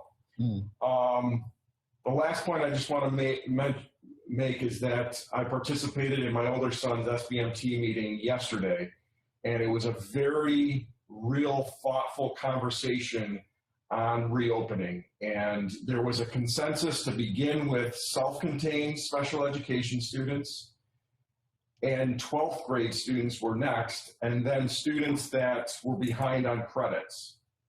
And I would say it was a consensus based on parents, teachers, administrators, everybody that was participating in that meeting. So I hear Tamisha mentioned, I think she said seniors. So I think that seems to be resonating in some of our buildings as well, that group of students should be prioritized. And I like that we're not just basing it on age necessarily, but based on need. Awesome. Thank you for that, because sometimes the science has said the older students can be asymptomatic and yet carry this around much more so. And so maybe you wait until the end to do that. And I just didn't feel that would be right or fair. And then we always have prioritized the seniors. Last year we did. This year we have a special Ruben. That's why I want to meet with Tamisha and tell her what we are doing for seniors. And then if she has other ideas, we'll continue to bring those into play as well. Okay? Okay, next we have Mr. Hurd. Yes, I understand that this district has bent over backwards in trying to find innovative ways to support education for all, not just for high school, elementary, for all people, all junior, all races, all creed. I understand our equity clause and how we move forward. But I am upset right now because what I heard future Dr. Tamika Walker say was that something that I'm hearing during Breaking Barriers meetings. I'm hearing something that through our youth groups meetings is the same thing and is disseminated over and over again. And work with my son, who's also a senior, is that they're not receiving the tools to move forward about filling out college applications and grants. Now I'm working with my son personally, of course, and I'm working with some members from Breaking Barrier groups and some other youth groups that we work with throughout the community. And it seems like it's some of the kids go to charter schools. It seems like we're hearing the same thing over and over again, is that college is coming up. They don't know where they're going to go to college, how they're going to approach it. And I really want to concentrate on seeing a pathway for our seniors. If it's safe, first of all, we look at the word safe. If it's safe for our students to return back into the classroom, a few of them. I know you just spoke of having our students with needs reporting back to the classroom in a timely manner. Our seniors are due that respect also. And I think we need to look at a possible way of getting them back into a classroom or getting more attention to their collegiate aspirations. How can we get the applications? How she said, the grants. She talked about senior dues, something we didn't talk about. I don't know how that apply right now, but also how to apply for colleges and other colleges using Say Yes or the Sessler programs. This is something that we really need to concentrate on with our seniors right now, because college are accepting the applications right now. This is the time when college are approving their children. And if I'm hearing another child come and say that they're not prepared, for next year, I feel like I'm not doing my job. And I'm trying hard, with this. And so we need to give more attention. Somehow, maybe have a meeting to focus on this, so we can make sure that every one of our seniors has their opportunity, to apply for college. Make sure that we got their college preparation in. If it's the SATs or PSATs, the scores they need to take, we need to make sure those things are in order. The dates are in order. If it's going to be done in a building or online, we need to find those avenues. Actually reach out to colleges for them, writing letters like we normally do for our seniors if they want to attend a college, and have teachers write letters. Anything that we need to do to prepare for this, working with the guidance and the principals, we need to attack this aggressively. Absolutely. We have the partners to do it, Terrence. I agree with you in all of that. So we will. That's what Say Yes helps us do every year. That's their work. Help us with applications and all that. Counselors. So I've been told that we're working on this, but if we're not doing it right, we'll get together and we'll have a meeting about it and we'll get it right. I promise you. Great. Thank you. Okay, any other board members? I think everyone's been addressed. If I could be included in that meeting, I would like to know the future. I apologize. Just the future where it's going. I could be included in probably notes sent about how we're moving forward, because there is a large number of kids that I'm working with that I am taking the time and I'm paying out of pocket, for their college applications, because families don't have money. It's just some of the things that we really need to look into and address immediately. Absolutely. That's first. At first, I heard it, Terrence.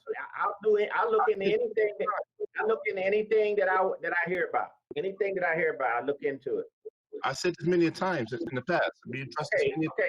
And let me let Toya speak. Toya, could you address some of this, please? Yes. Good evening, everyone. As you know, I work very closely with the high schools with my partner David Hills, and we continue this work. We continue this work with our counselors. We continue to track our students, particularly at the senior class, to make sure that we're giving them the supports that they need. If they need extra supports, how are we doing that? We continue to do those very, very close-knit and student-focused cohort reports and cohort tracking meetings with our schools. We are engaged in that work right now. we're constantly looking at how we support students. Then we're looking at also how we accelerate students, provide opportunities for advanced placement so that they are presenting a transcript that is desirable to colleges. And then the counselors come into play because counselors are heavily involved in this work that we're doing to support our students day in and day out. And they're working very closely with the students to make sure that they get what they need. Each school has a different setup for how they are embedding that into the school day. For example, you may see it embedded into an advisory program in which the counselors work very closely with the advisors, who work very closely with the English teachers and any teacher who would support the elements of completing the college application process. And that work is actually the work that should be the students are engaged in right now, because the college application process is right at our doorstep. And so we will continue this work, and we'll look at, are there any gaps that we need to continue to address to make sure that we're reaching every single student and making sure that every student has access to the college application process, writing, and so on. Good evening. This is Tanja Williams also, and I do oversee the counselors. And, you know, the exploration process for College Ahead doesn't start in senior year. It really starts in ninth grade, and counselors have been working hard to make sure that students have attended college fairs and are aware of different opportunities. But the application process, I think I heard Tamisha mention that the counselors at her school have, in fact, been reaching out to her, and I would dare to say that that's happening at all of our schools.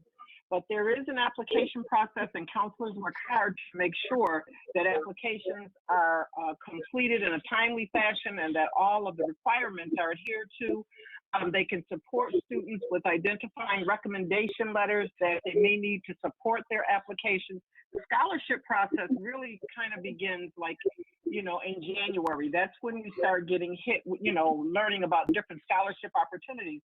But the counselors are working currently very hard with their seniors. I know that they prioritize them and that they are working hard to make sure that, you know, all of our students have the information that they need to be prepared to apply for college.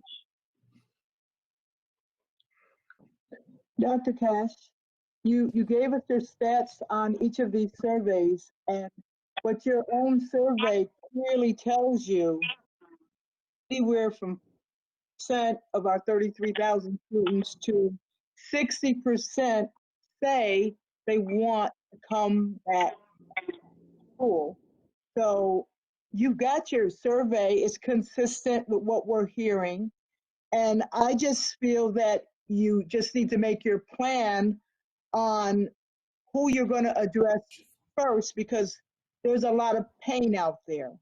And the children who are neediest and are falling through the cracks, the parents who are crying the loudest to me, are the special eds. They're lost. I mean, I've got 12th graders getting ready to drop out of school, and parents just desperate to help them.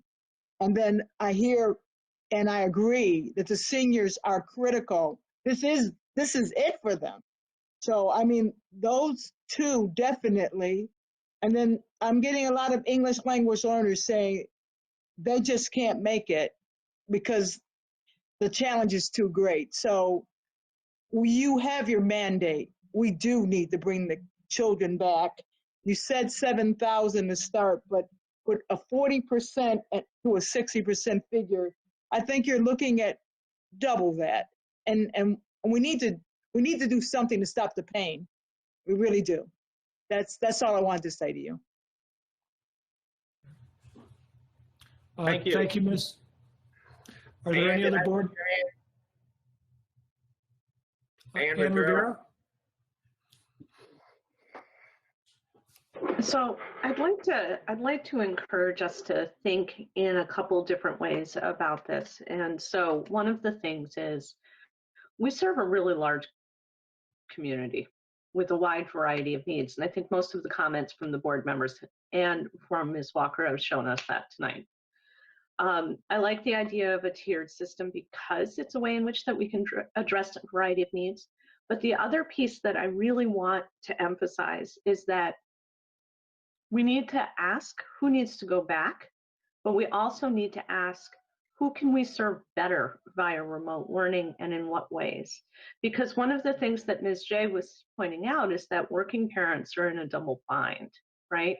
So they have to oversee student learning and they also have to work. And we're starting to mobilize supports for that. That's one piece. The other piece are the students who are having trouble focusing in a remote setting. Dr. Mistretta mentioned that in her comments today with her own family. In different situations, I think thinking about our assets and our needs as we go forward, as well as the safety needs of our community, all of those things need to come into the mix as we decide who goes back and perhaps who needs more mobilized support in different ways. There's a huge learning curve to teaching remotely. This is not me criticizing teachers in any way. Teaching, I do it myself in my own classrooms, and I oversee other faculty who are learning to do it right now. Teaching remotely is difficult, and we're still learning how to do it well, even just as a society. And the question that comes to mind when we talk about the different needs and when we have a 60-40 split is that about who wants to come back and who doesn't, is that one of the concerns could be among communities that if they are continuing to go remote, then there won't be necessarily enhanced supports in place for them and for their students to address their various needs. And I think looking at all of that, as you say, Dr. Cash, putting it all on the big board is a really important thing. And we will. Thank you for that. I appreciate that. You're welcome. Jan, did I see your hand up? Yes, sir, you did. I also, not piggybacking and not repeating anything anyone said, I really feel like this is starting to become, even in this conversation, an issue versus an issue, a group of individuals versus another group of individuals, who wants to stay home versus who doesn't. And that shouldn't be how we look at this. And I don't use the word should often, but I'm gonna at this point, because we are responsible as a collective, whether the district or the board, to create communication avenues to every single person who's out there listening now. And surveys are one way to do it. I'm looking for a way that the board comes together in order to maybe put out a message from the board directly. Why aren't we on talk shows? Why aren't we relaying this information that comes to us in our emails to the public in general? We do it, I mean, I don't know how Larry sleeps because he's a social media guru. But, I want to be able to communicate with the board and bring out a collective message of how the district is trying to attack this on all levels, right? Obviously, everybody's individual situations and circumstances are going to have them feel that it's them against the system. And that's not how we're approaching this. So I just want to bring to the light once again that the entire world cannot handle COVID. So there is absolutely no way Dr. Kreiner Cash and the Buffalo Public School System can tackle this issue. And when we talk about, as Ann, which you had referred to, I'm sorry, Dr. Rivera, which you had referred to, let's look at how remote learning helps some folks and how we can expand who the remote learning helps, how it's not helping other people. But what I would like to see is better communication for us to be able to communicate as individuals and as a group, as a board. President Kottman, if we can figure out a way to come together as a board, whether remotely, whether we do our own public thing over Zoom, just something where we can constantly engage and help to support Dr. Rivera and Kathy Evans-Brown and Dr. Brown Hall, who are sitting on these reopening committees, because I'm almost feeling like they're being attacked. These reopening committees are happening in a frequency that hasn't been happening across this state alone, even in this region. But because it's not, certain areas are not being addressed with the fervor that people individually feel they need to be, it's now becoming an attack. So if we don't start really putting out there that we need to be working together, especially in this city, and with all of our challenges and everything, and we don't come together on how we do it and communicate that that's exactly where you're coming from, Dr. Cash, that's what the board is looking for, then we're going to keep spinning our wheels, right? So I just wanted to point out in this conversation, we've done a lot of, seniors versus students with disabilities and high needs, younger folks versus, athletics and all of these things. It is not a versus. And I'm just frustrated because I just want to wrap my head around the whole picture and be able to provide the hope that Hope, who is talking about, and do this in a way that we can collaboratively come together. So I'm just asking that we take all of our passions. I myself, I have a student with an IEP. I'd like to know, just personally, since everybody's putting this out there, what is the statistics for the students that are taking physical therapy, occupational therapy, speech therapy? Are they doing well and thriving in the virtual world? I know my son is, but I have supports beyond belief for my son that some people may not have. So there's so many different areas we need to concentrate on. We just need to, it's the bargain to me. It's the way you structured the bargain. It's the way you structured teams that work on individual things. We need help from the community and the public to help us figure it out and not to point fingers. Enough with the pointing fingers. If you don't have solutions, I want to talk to people, and anytime anybody comes to me with an issue, tell me how you would solve this. Because if not, you're putting another issue on my head, and I'm surely not going to bring it to the district because it's the same issue they're wrestling with. That's all I got to say. Thank you for that, Jen.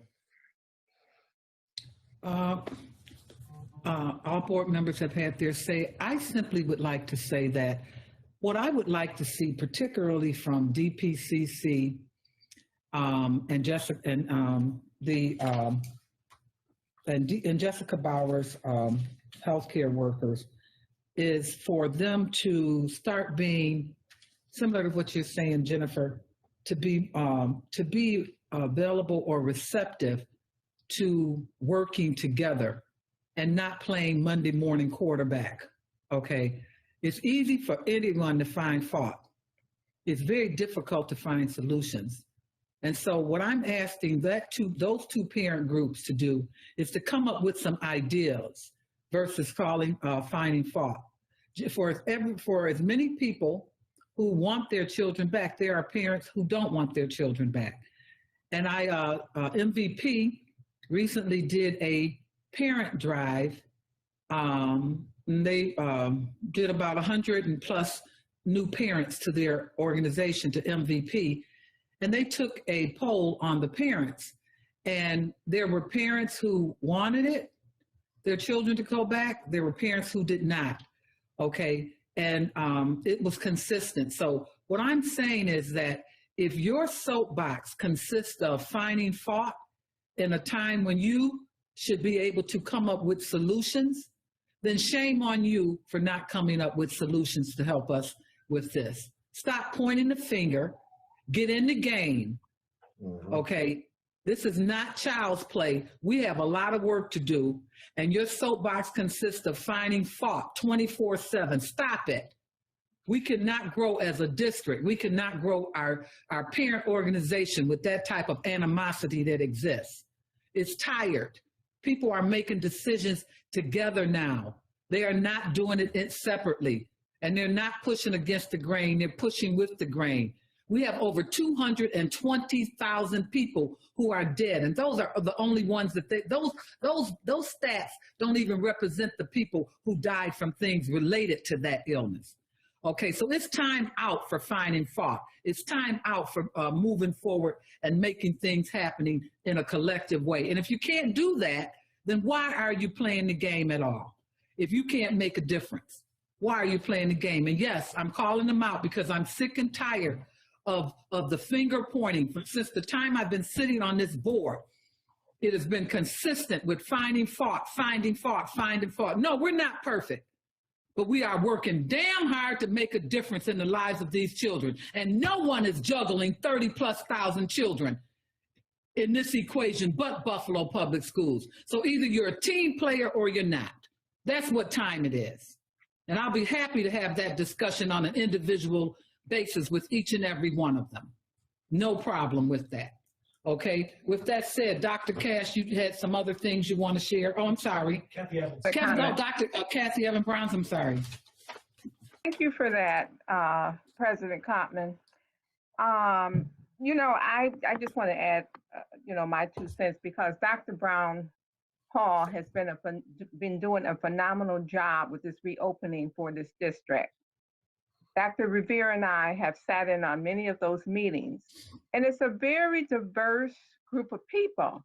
You have us as board members, you have teachers, you have administrators, you have parents, you have the 2 parents that spoke tonight on this reopening committee. So it's really a diverse group. And I find that they're very vocal in the group. People have suggestions, they put their suggestions out there, you know, et cetera. But more importantly, I agree with Dr. Cash, if we're gonna reopen 50-50 equation, we need to do it 5 days a week. One article on hybrid, the hybrid model, and it came out of Johns Hopkins. And I can't remember the name of it, I just kind of gleaned over it. But what it talked about was that hybrid is one of the worst models to use opening plan. And the reason for that, because if you think about it, kids are in school 2 days a week, let's say. Then they're going back out into the community, you know, among other people, in fact, getting infected potentially, and then going back. So it's not really a great model. Then we need to look at, and most of you said this, base it on need. I agree, special ed students, some of the K through second graders need to be, in special ed, I didn't say that, need to be considered first in this equation. Dr. Cash said, which I like, with the principals, teachers, the administrators who know these young people, who know these kids. They know what the needs are greater than we do because they're in their buildings, right? And then lastly, I think we need to really look at the science. The science is important. And then there's also all these other logistics because it's easy, like I think Sharon mentioned it, President Cotman, it's easier to criticize versus coming to the plate with some good information to help this district. So with all of that said, I think that, yeah, we need to, we have a plan. I think what it's going to do is increase that 7,000 that you talked about, Dr. Cash, to a little more than 7,000, particularly if you're talking 65-40. Thank you. Colleagues, if there are no other hands raised at this time, I'd just like to make a few more quick points because I appreciate all of your comments and I've made notes about all of them. And believe me, they will be integrated into our work. Now, code of conduct, I had promised earlier that it would be ready about this time or November. And Tanja Williams has done some really great work, she and her team.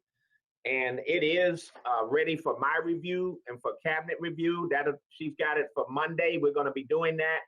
And then we want to bring it to you. We'll not even bring it to you. I'm going to let you have it shortly after I review it for 3 or 4 weeks. And then you can take November to make your decision to approve it. You can certainly look at it again at the work sessions on November 4. And by the November board meeting, I would recommend that you approve, particularly focusing on the addendum work. So we'll mail or email out to you the addendum work that I think has been very thoughtful. Look forward to your further input to that. It's not that long. And then we'll continue to improve it, So I think talking to Tanja today, within a week of Monday, or sooner, we'll have it emailed out to you and you'll have all that time between now and November to review it. Okay? One thing that we sometimes miss in this Get Back to School, there's a really, really important step, colleagues, in the science in my humble judgment, and that is the testing. I don't feel comfortable with a federal policy right now of herd immunity, despite what you may think that that's crazy, but that is the federal policy right now. It is the policy, and that's what they're acting on. And so we're not getting the support as a result of that for further testing. The testing is actually decreasing, and we're certainly not getting any stimulus money or any funding for all of these pandemic schooling unanticipated costs. It's extraordinarily expensive to do some of the things that we need to do in order to make sure we can bring our staff and our students back safely. So I was having a talk with David Rust. We want to try to get a mobile health unit activated soon, up to 2 mobile health units. And Dr. Gomez and our medical director, Dr. Quo, have volunteered to help with this testing, doing it for, you know, they will administer it if we can get these mobile units generated to go throughout our community a week before we start bringing back these kids. Because I don't feel that I can safely say to you that we're good to go if we don't have some kind of data to say, you know, only these many have tested positively 3 days, 4 days before starting this new group. Because keep in mind, Dr. Kathy Evans-Brown, yes, it may be 75 or 100 students, but it'll be all of the workforce. See, we want all of the workforce to come back, to be in there for support for the kids that do come back first. So all of our food service workers, all of our teacher and assistants, all of our teachers. So that then increases the number that's on that school footprint. See, so we do have to consider that in making the decision too about what we can do safely with the 6 foot apart, everybody having a mask, everybody washing their hands and all of that. Because now you're down to 8 to 10 kids in a class, and that's much different than 20 to 30. And then on these buses even have fewer kids. 70 student bus can only now take 6 to 8 students safely when you talk about the distancing and all of those things. Maybe a little more on the 75 students. So colleagues, this has to all go into the big mix. And certainly if you give me a mandate after seeing this plan that you want X number of students back, you know, even if we're in the middle of a raging situation, you let me know, and we will certainly abide by it. But I will hold out to you on the demographics and the data, because even in our communities, it's underestimated. Dr. Gomez told me that when you look at Erie County, when you look at Buffalo, yes, that's the metric right now, 2.4% infected, but it's probably undercounted when it comes to some of our zip codes that make up our student populations. So we just have to look at that. I don't want to lose a kid. I don't want a kid to be sick, as Ms. Cotman said, long-term from some of these underlying things that affect our communities disproportionately. And they're never right again. They're never right again. And it could be a grandmother, it could be an aunt, and so forth. So I'm sorry for being weighing on the side of safety, but I also will do everything we can to help these kids while we are in a remote situation, make sure these teachers and the staff are responsive and all of those things while we begin to plan for bringing kids back. But let's try to be together. That's the most encouraging thing I've heard all of you say, or many of you say. Whatever we do, let's try to reach consensus, and then let's try to stand by it as a unified board and staff, and that will serve the interests of our community the best. So at this time, while there were some other things I could say, President Common, I think I'll hold that, and we'll continue planning and get ready to give you that full plan update in early November, day after the election, after all of you go vote. So thank you. Thank you. And with that commercial, we would also like for our parents and our constituents to fill out the census forms, right, Lou? It's Too late. It's completed? I missed it? Oh, I thought we had another day. No, it's done. Sorry, Sharon. What did we do? Do you know what percentage? I think we're at 56%. 56%. Okay, we're gonna be missing a lot of money. Yeah. I think that's better than the previous year, though. Sorry about that. I haven't been in tune to that. Okay, so next, I need a motion to accept the previous minutes from meetings from September the 16th as well as September the 23rd. So moved. So moved. Second. Okay, Larry and Lou. Okay, all in favor? Aye. Aye. Any opposition? Any opposed? No. Okay, thank you. All right. The committee reports. Does anyone have a committee report to report out today? Raise your hand so I can see you. I'm not going to call everyone around. Okay. I see Dr. Cassie Evans-Brown, then Mr. Terrence Hurd. I would ask each of you to limit your committee reports to 5 minutes, please. Okay. Thank you. That's more than enough time for me. Okay, so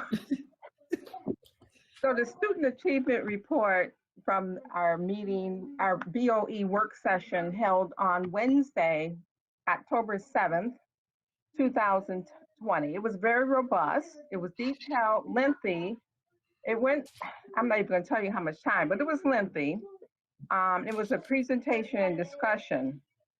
So under Dr. Cash's leadership, he started out presenting the 2021 school year update on remote learning and recommended next steps. And we've kind of like talked about some of that now. You have to excuse me, my grandson is visiting, so you'll hear him in the background.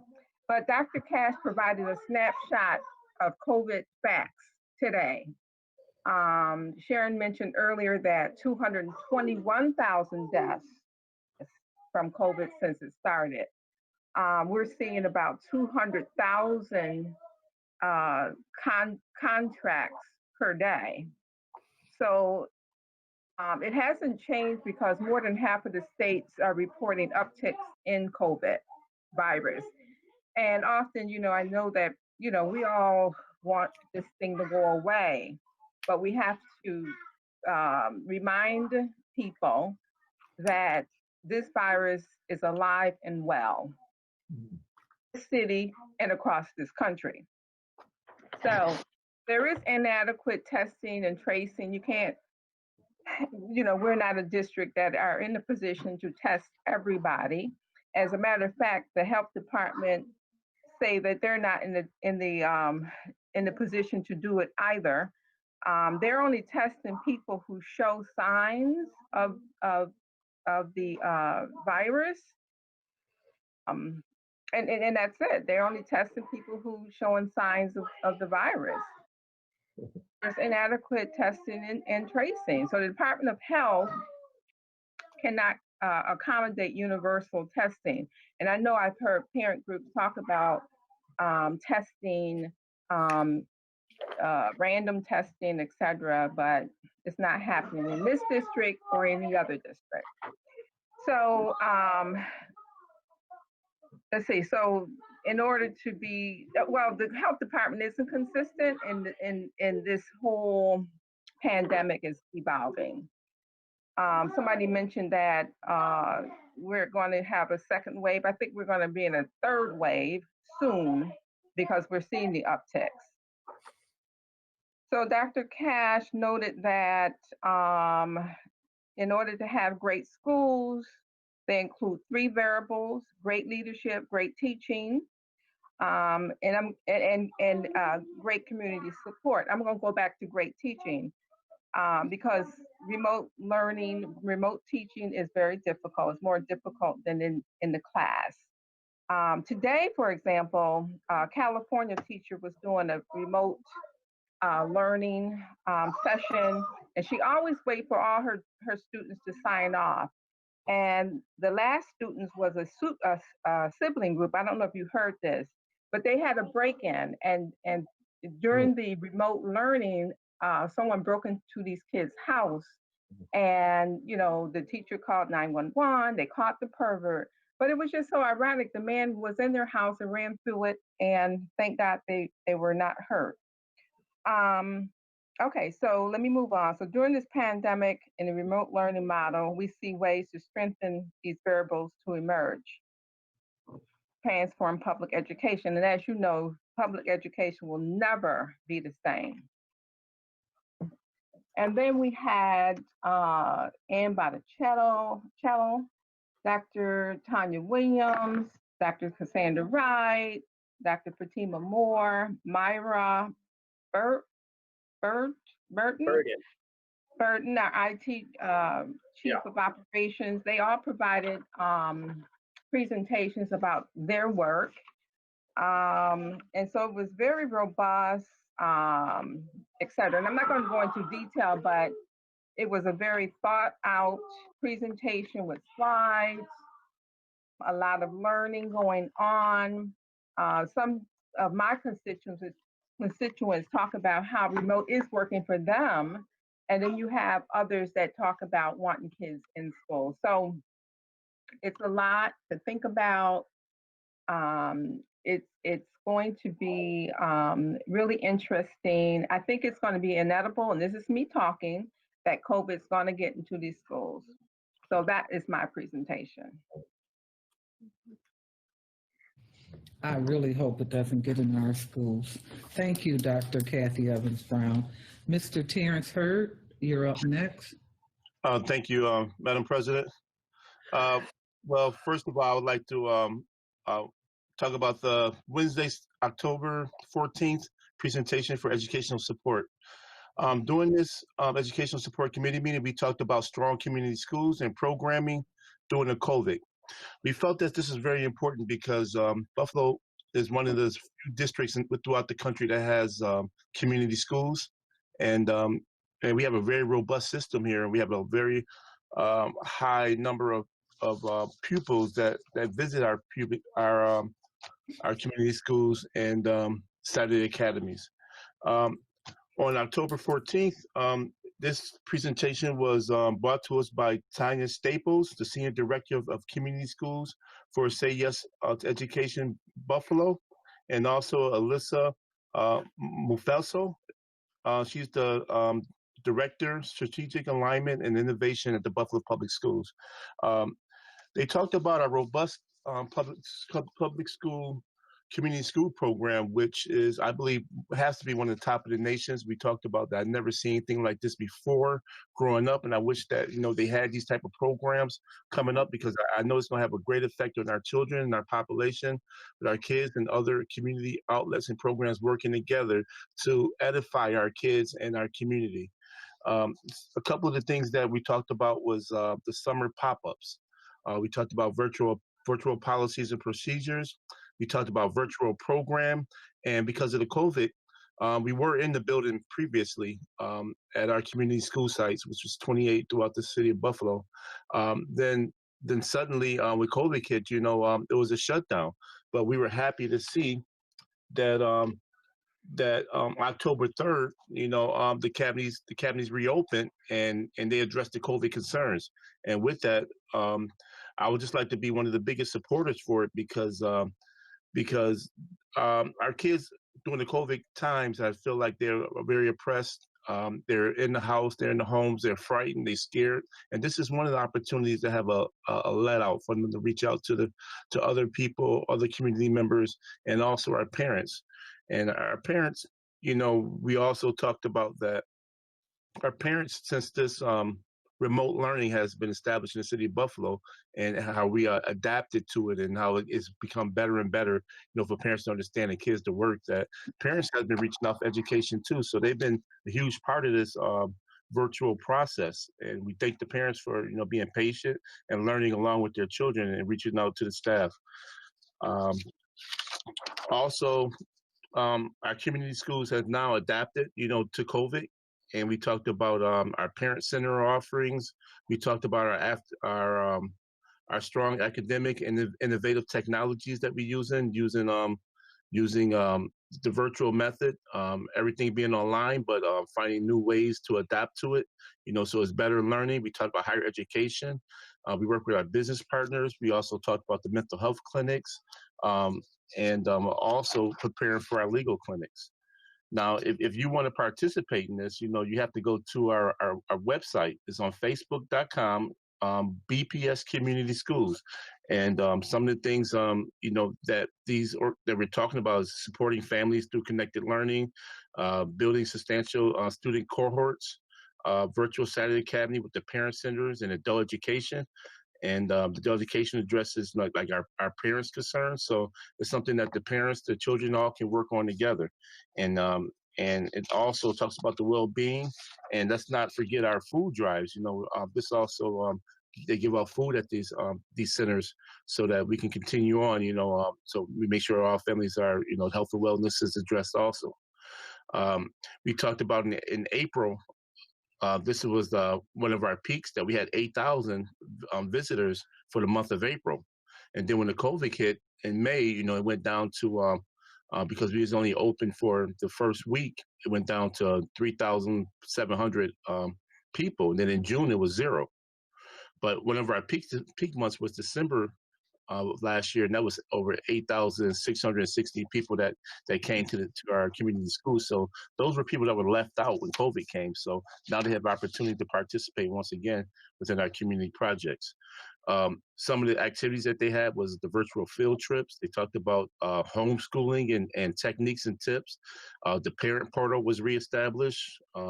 They had health and wellness with like sickle cell groups, Go Bike, and then there was indoor biking, entrepreneurship, and teen series. So there's so many different things, and not limited to anything, because they also have anything from cooking classes to introduction to foreign languages. So I mean, it's a very robust program that this district has put on here. And one of the big things that we see is adult education and job seeker suits. The virtual college tour, something we talked about today, but they have one right here in our Saturday academies. And then one of the biggest things that, that we used over with the Breaking Barriers program was the Fitness Friday. So they have Fitness Friday where the kids can work out and still get, on Zoom, working out with Zoom. So please take a look at it. The next session is going to be on, they have a November 7th where they're going to talk about UB Science Exploration Day. And not last but not least, I know Dr. Cassie probably wants to speak about this, is our virtual learning hubs. This is something new that Minister Mary Donaldson sat down and wrote from ECC. He worked with Mark Polenkars and also with David Russ from Say Yes and the Bubble Public Schools about putting this program together.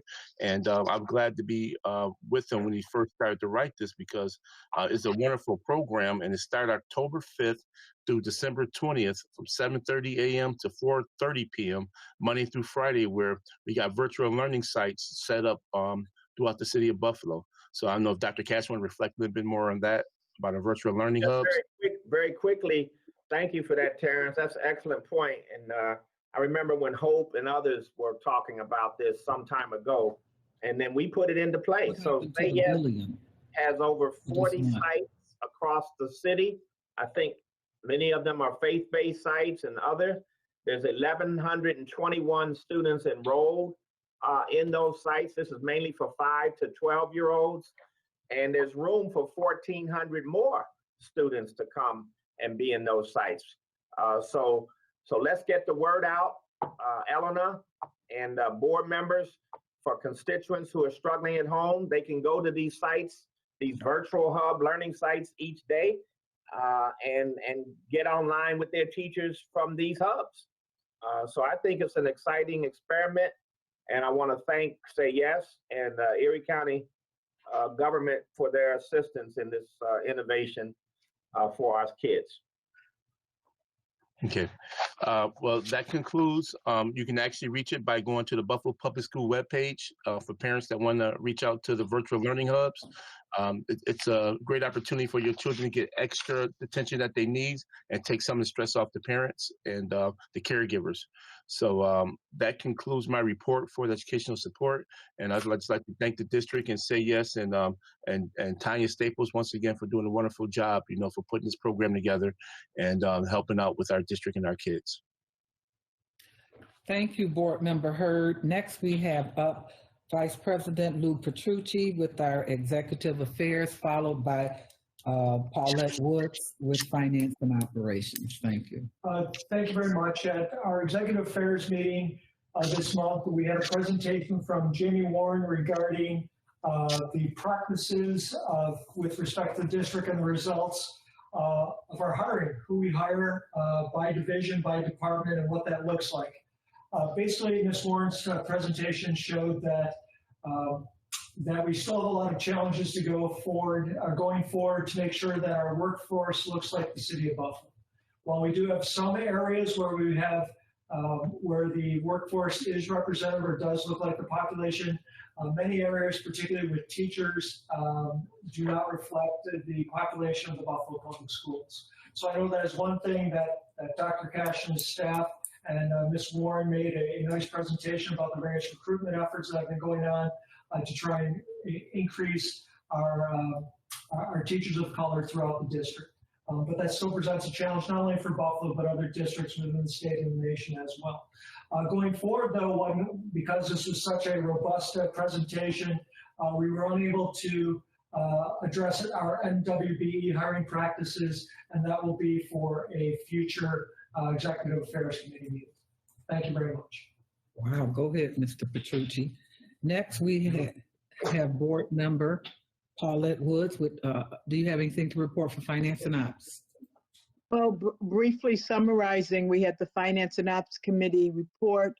The auditors gave us the results of last year. You have to know what you ended the year with, which was good news. We came up with a $43 million surplus rather than a $30 million. So we didn't do a lot of things in last year. So we saved money. We saved more than we thought. That was good news. But then we got our report on this current year from our CFO. And that's the bad news, that we do have the state government withholding significant portions of our revenue. We do have a dilemma that we need federal aid to bail out New York State and the city of Buffalo, or we're going to have some difficult, disastrous choices to make. So we're hoping that will change. And then we had a presentation on our grants, and we're going to follow up on that to see if there's any opportunities for efficiencies and more services to our young people and our students using grants. So short, sweet, there you have it in a nutshell. Coming up, we will be going over Title I, Title II. And again, like Lou said, there needs to be a report on MBE, WBE progress so that everyone who pays taxes shares in the benefits. Thank you, Board Member Woods. Okay, are there any other things that any other board members would like to share at this point? Okay, thank you. So moving forward, I need a motion to accept the consent agenda.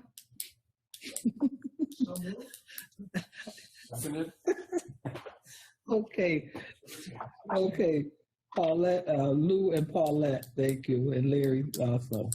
Thank you. I do not have any questions that were presented or any comments that need to be made during for the consent agenda. Does anyone have any concerns that they would like to address, or is are all minds settled? Ms. Cotman, there were none sent in to Lisa or myself, and the questions that were presented were answered and sent back to the board members this afternoon. Okay, thank you. So if that's good, can we move forward with our vote, Mr. Nate Kuzma? Yes, on the consent agenda, how do you vote, Dr. Kathy Evans Brown? Yes, no contest. No exception from Dr. Kathy Evans Brown. Mr. Hurd? Sorry. No exceptions. Ms. J? No exceptions. Ms. McCosey? No exceptions. Mr. Petrucci? No exceptions. Dr. Rivera? No exceptions. Mr. Scott? No exceptions. Ms. Woods? No exceptions, but we've got to do a lot better on the MBE, WBEs. Voted for the record, no exceptions. President Belton Codman? No exceptions. Consent agenda passes unanimously. Thank you. Okay, so board members, we have two additional things that we need to do tonight. We do need to go into executive session, but first we would like to honor our bereaved members of our family, the BPS family. Mr. Lou Petrucci, would you handle that order for me, please? Thank you very much, President Cotton. May I ask everyone to rise while I read our bereavements for October 21st, 2020?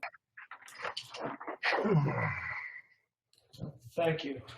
On August 24th, John N. Magavro, former teacher of special education for 34 years in the Buffalo Public Schools, retired in 1998, father of Glenn R. Magavro, a teacher at Olmsted number 156, and Albertina Magavro, a teacher at Olmsted number 64. Brother of the late Nicholas J. Magavro, former director of health and physical education with the BPS, uncle of Michael J. Magavro, principal of the New Buffalo School of Culinary Arts and Hospitality Management School number 355, and Nicholas J. Magavro Jr., former special education coordinator and teacher, and also Len Magavro, a former groundskeeper at All High Stadium. September 18th, Janet E. Domkowski, retired principal of Bennett Park Montessori Center, mother of Richard Domkowski, grants coordinator for the Office of Federal and State Programs, and co-grandmother with Karen Campbell, teacher assistant at Bennett Park. September 18th, Joan Murray, mother of Mary Beth Murray, a media communications teacher at Buffalo Academy for the Visual and Performing Arts. September 20th, Teresa Puglisi, a teacher's assistant for the Buffalo Public Schools and Kenton Schools for many years. September 21st, Patricia M. Retman, mother of Lori Retman, administrative secretary in the Office of School Leadership, and Patricia Harrington, assistant director of student placement and registration. Also, mother-in-law of Sharon Retman, school clerk at 48 and MLK. Ms. Retman was also secretary for my department for many years. September 25th, Donald C. Beck, retired principal of BPS School Number 8 for 25 years. September 27th, Elizabeth Ann Morse, former principal of BPS Number 94. September 28th, David Ryder, former CTE director. September 29th, Janice L. Fisher, née Earl, wife of retired principal Elsie Fisher, sister of teacher Jennifer Earl Strickland. October 1st, Kathleen Kalwicki, a retired school clerk at schools 61 and 60.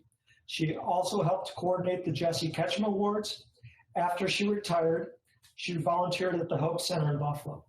October 4th, Ethel M. Del Monte, grandmother of Samantha Nasca, assistant principal at Hillary Park Elementary School number 27. October 11th, Thomas Brinkworth, father of former BPS Chief of Police and Security, Kevin Brinkworth. October 16th, Don Ort, father-in-law of Kathy Ort, retired assistant principal of Lorraine Academy, and uncle of Paula Grady, who was our temporary supervisor of pupil personnel services. October 19th, Rashawn Nicole King, daughter of Assembly Speaker and great friend to the district, Crystal D. Peoples-Stokes. May we have a moment in memory of all of their passings. Thank you.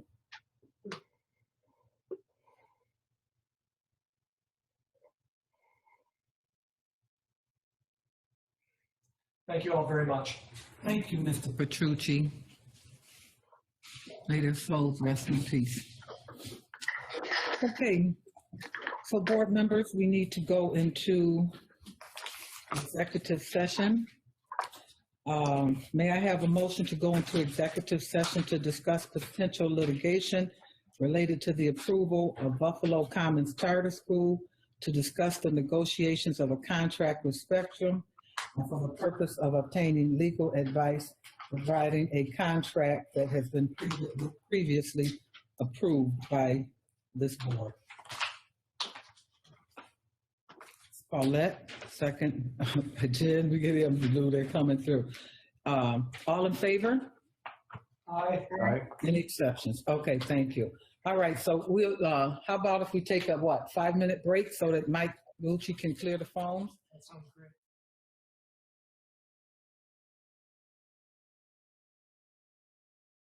Ladies and gentlemen, the board went into executive session and no action was taken. Is there any other unfinished business at this point? If not, can I have a motion to adjourn? Okay, and second. All right, the meeting is adjourned. Thank you. Drive carefully. Good, everybody. Be safe. Wash your hands. Everyone, got to do better.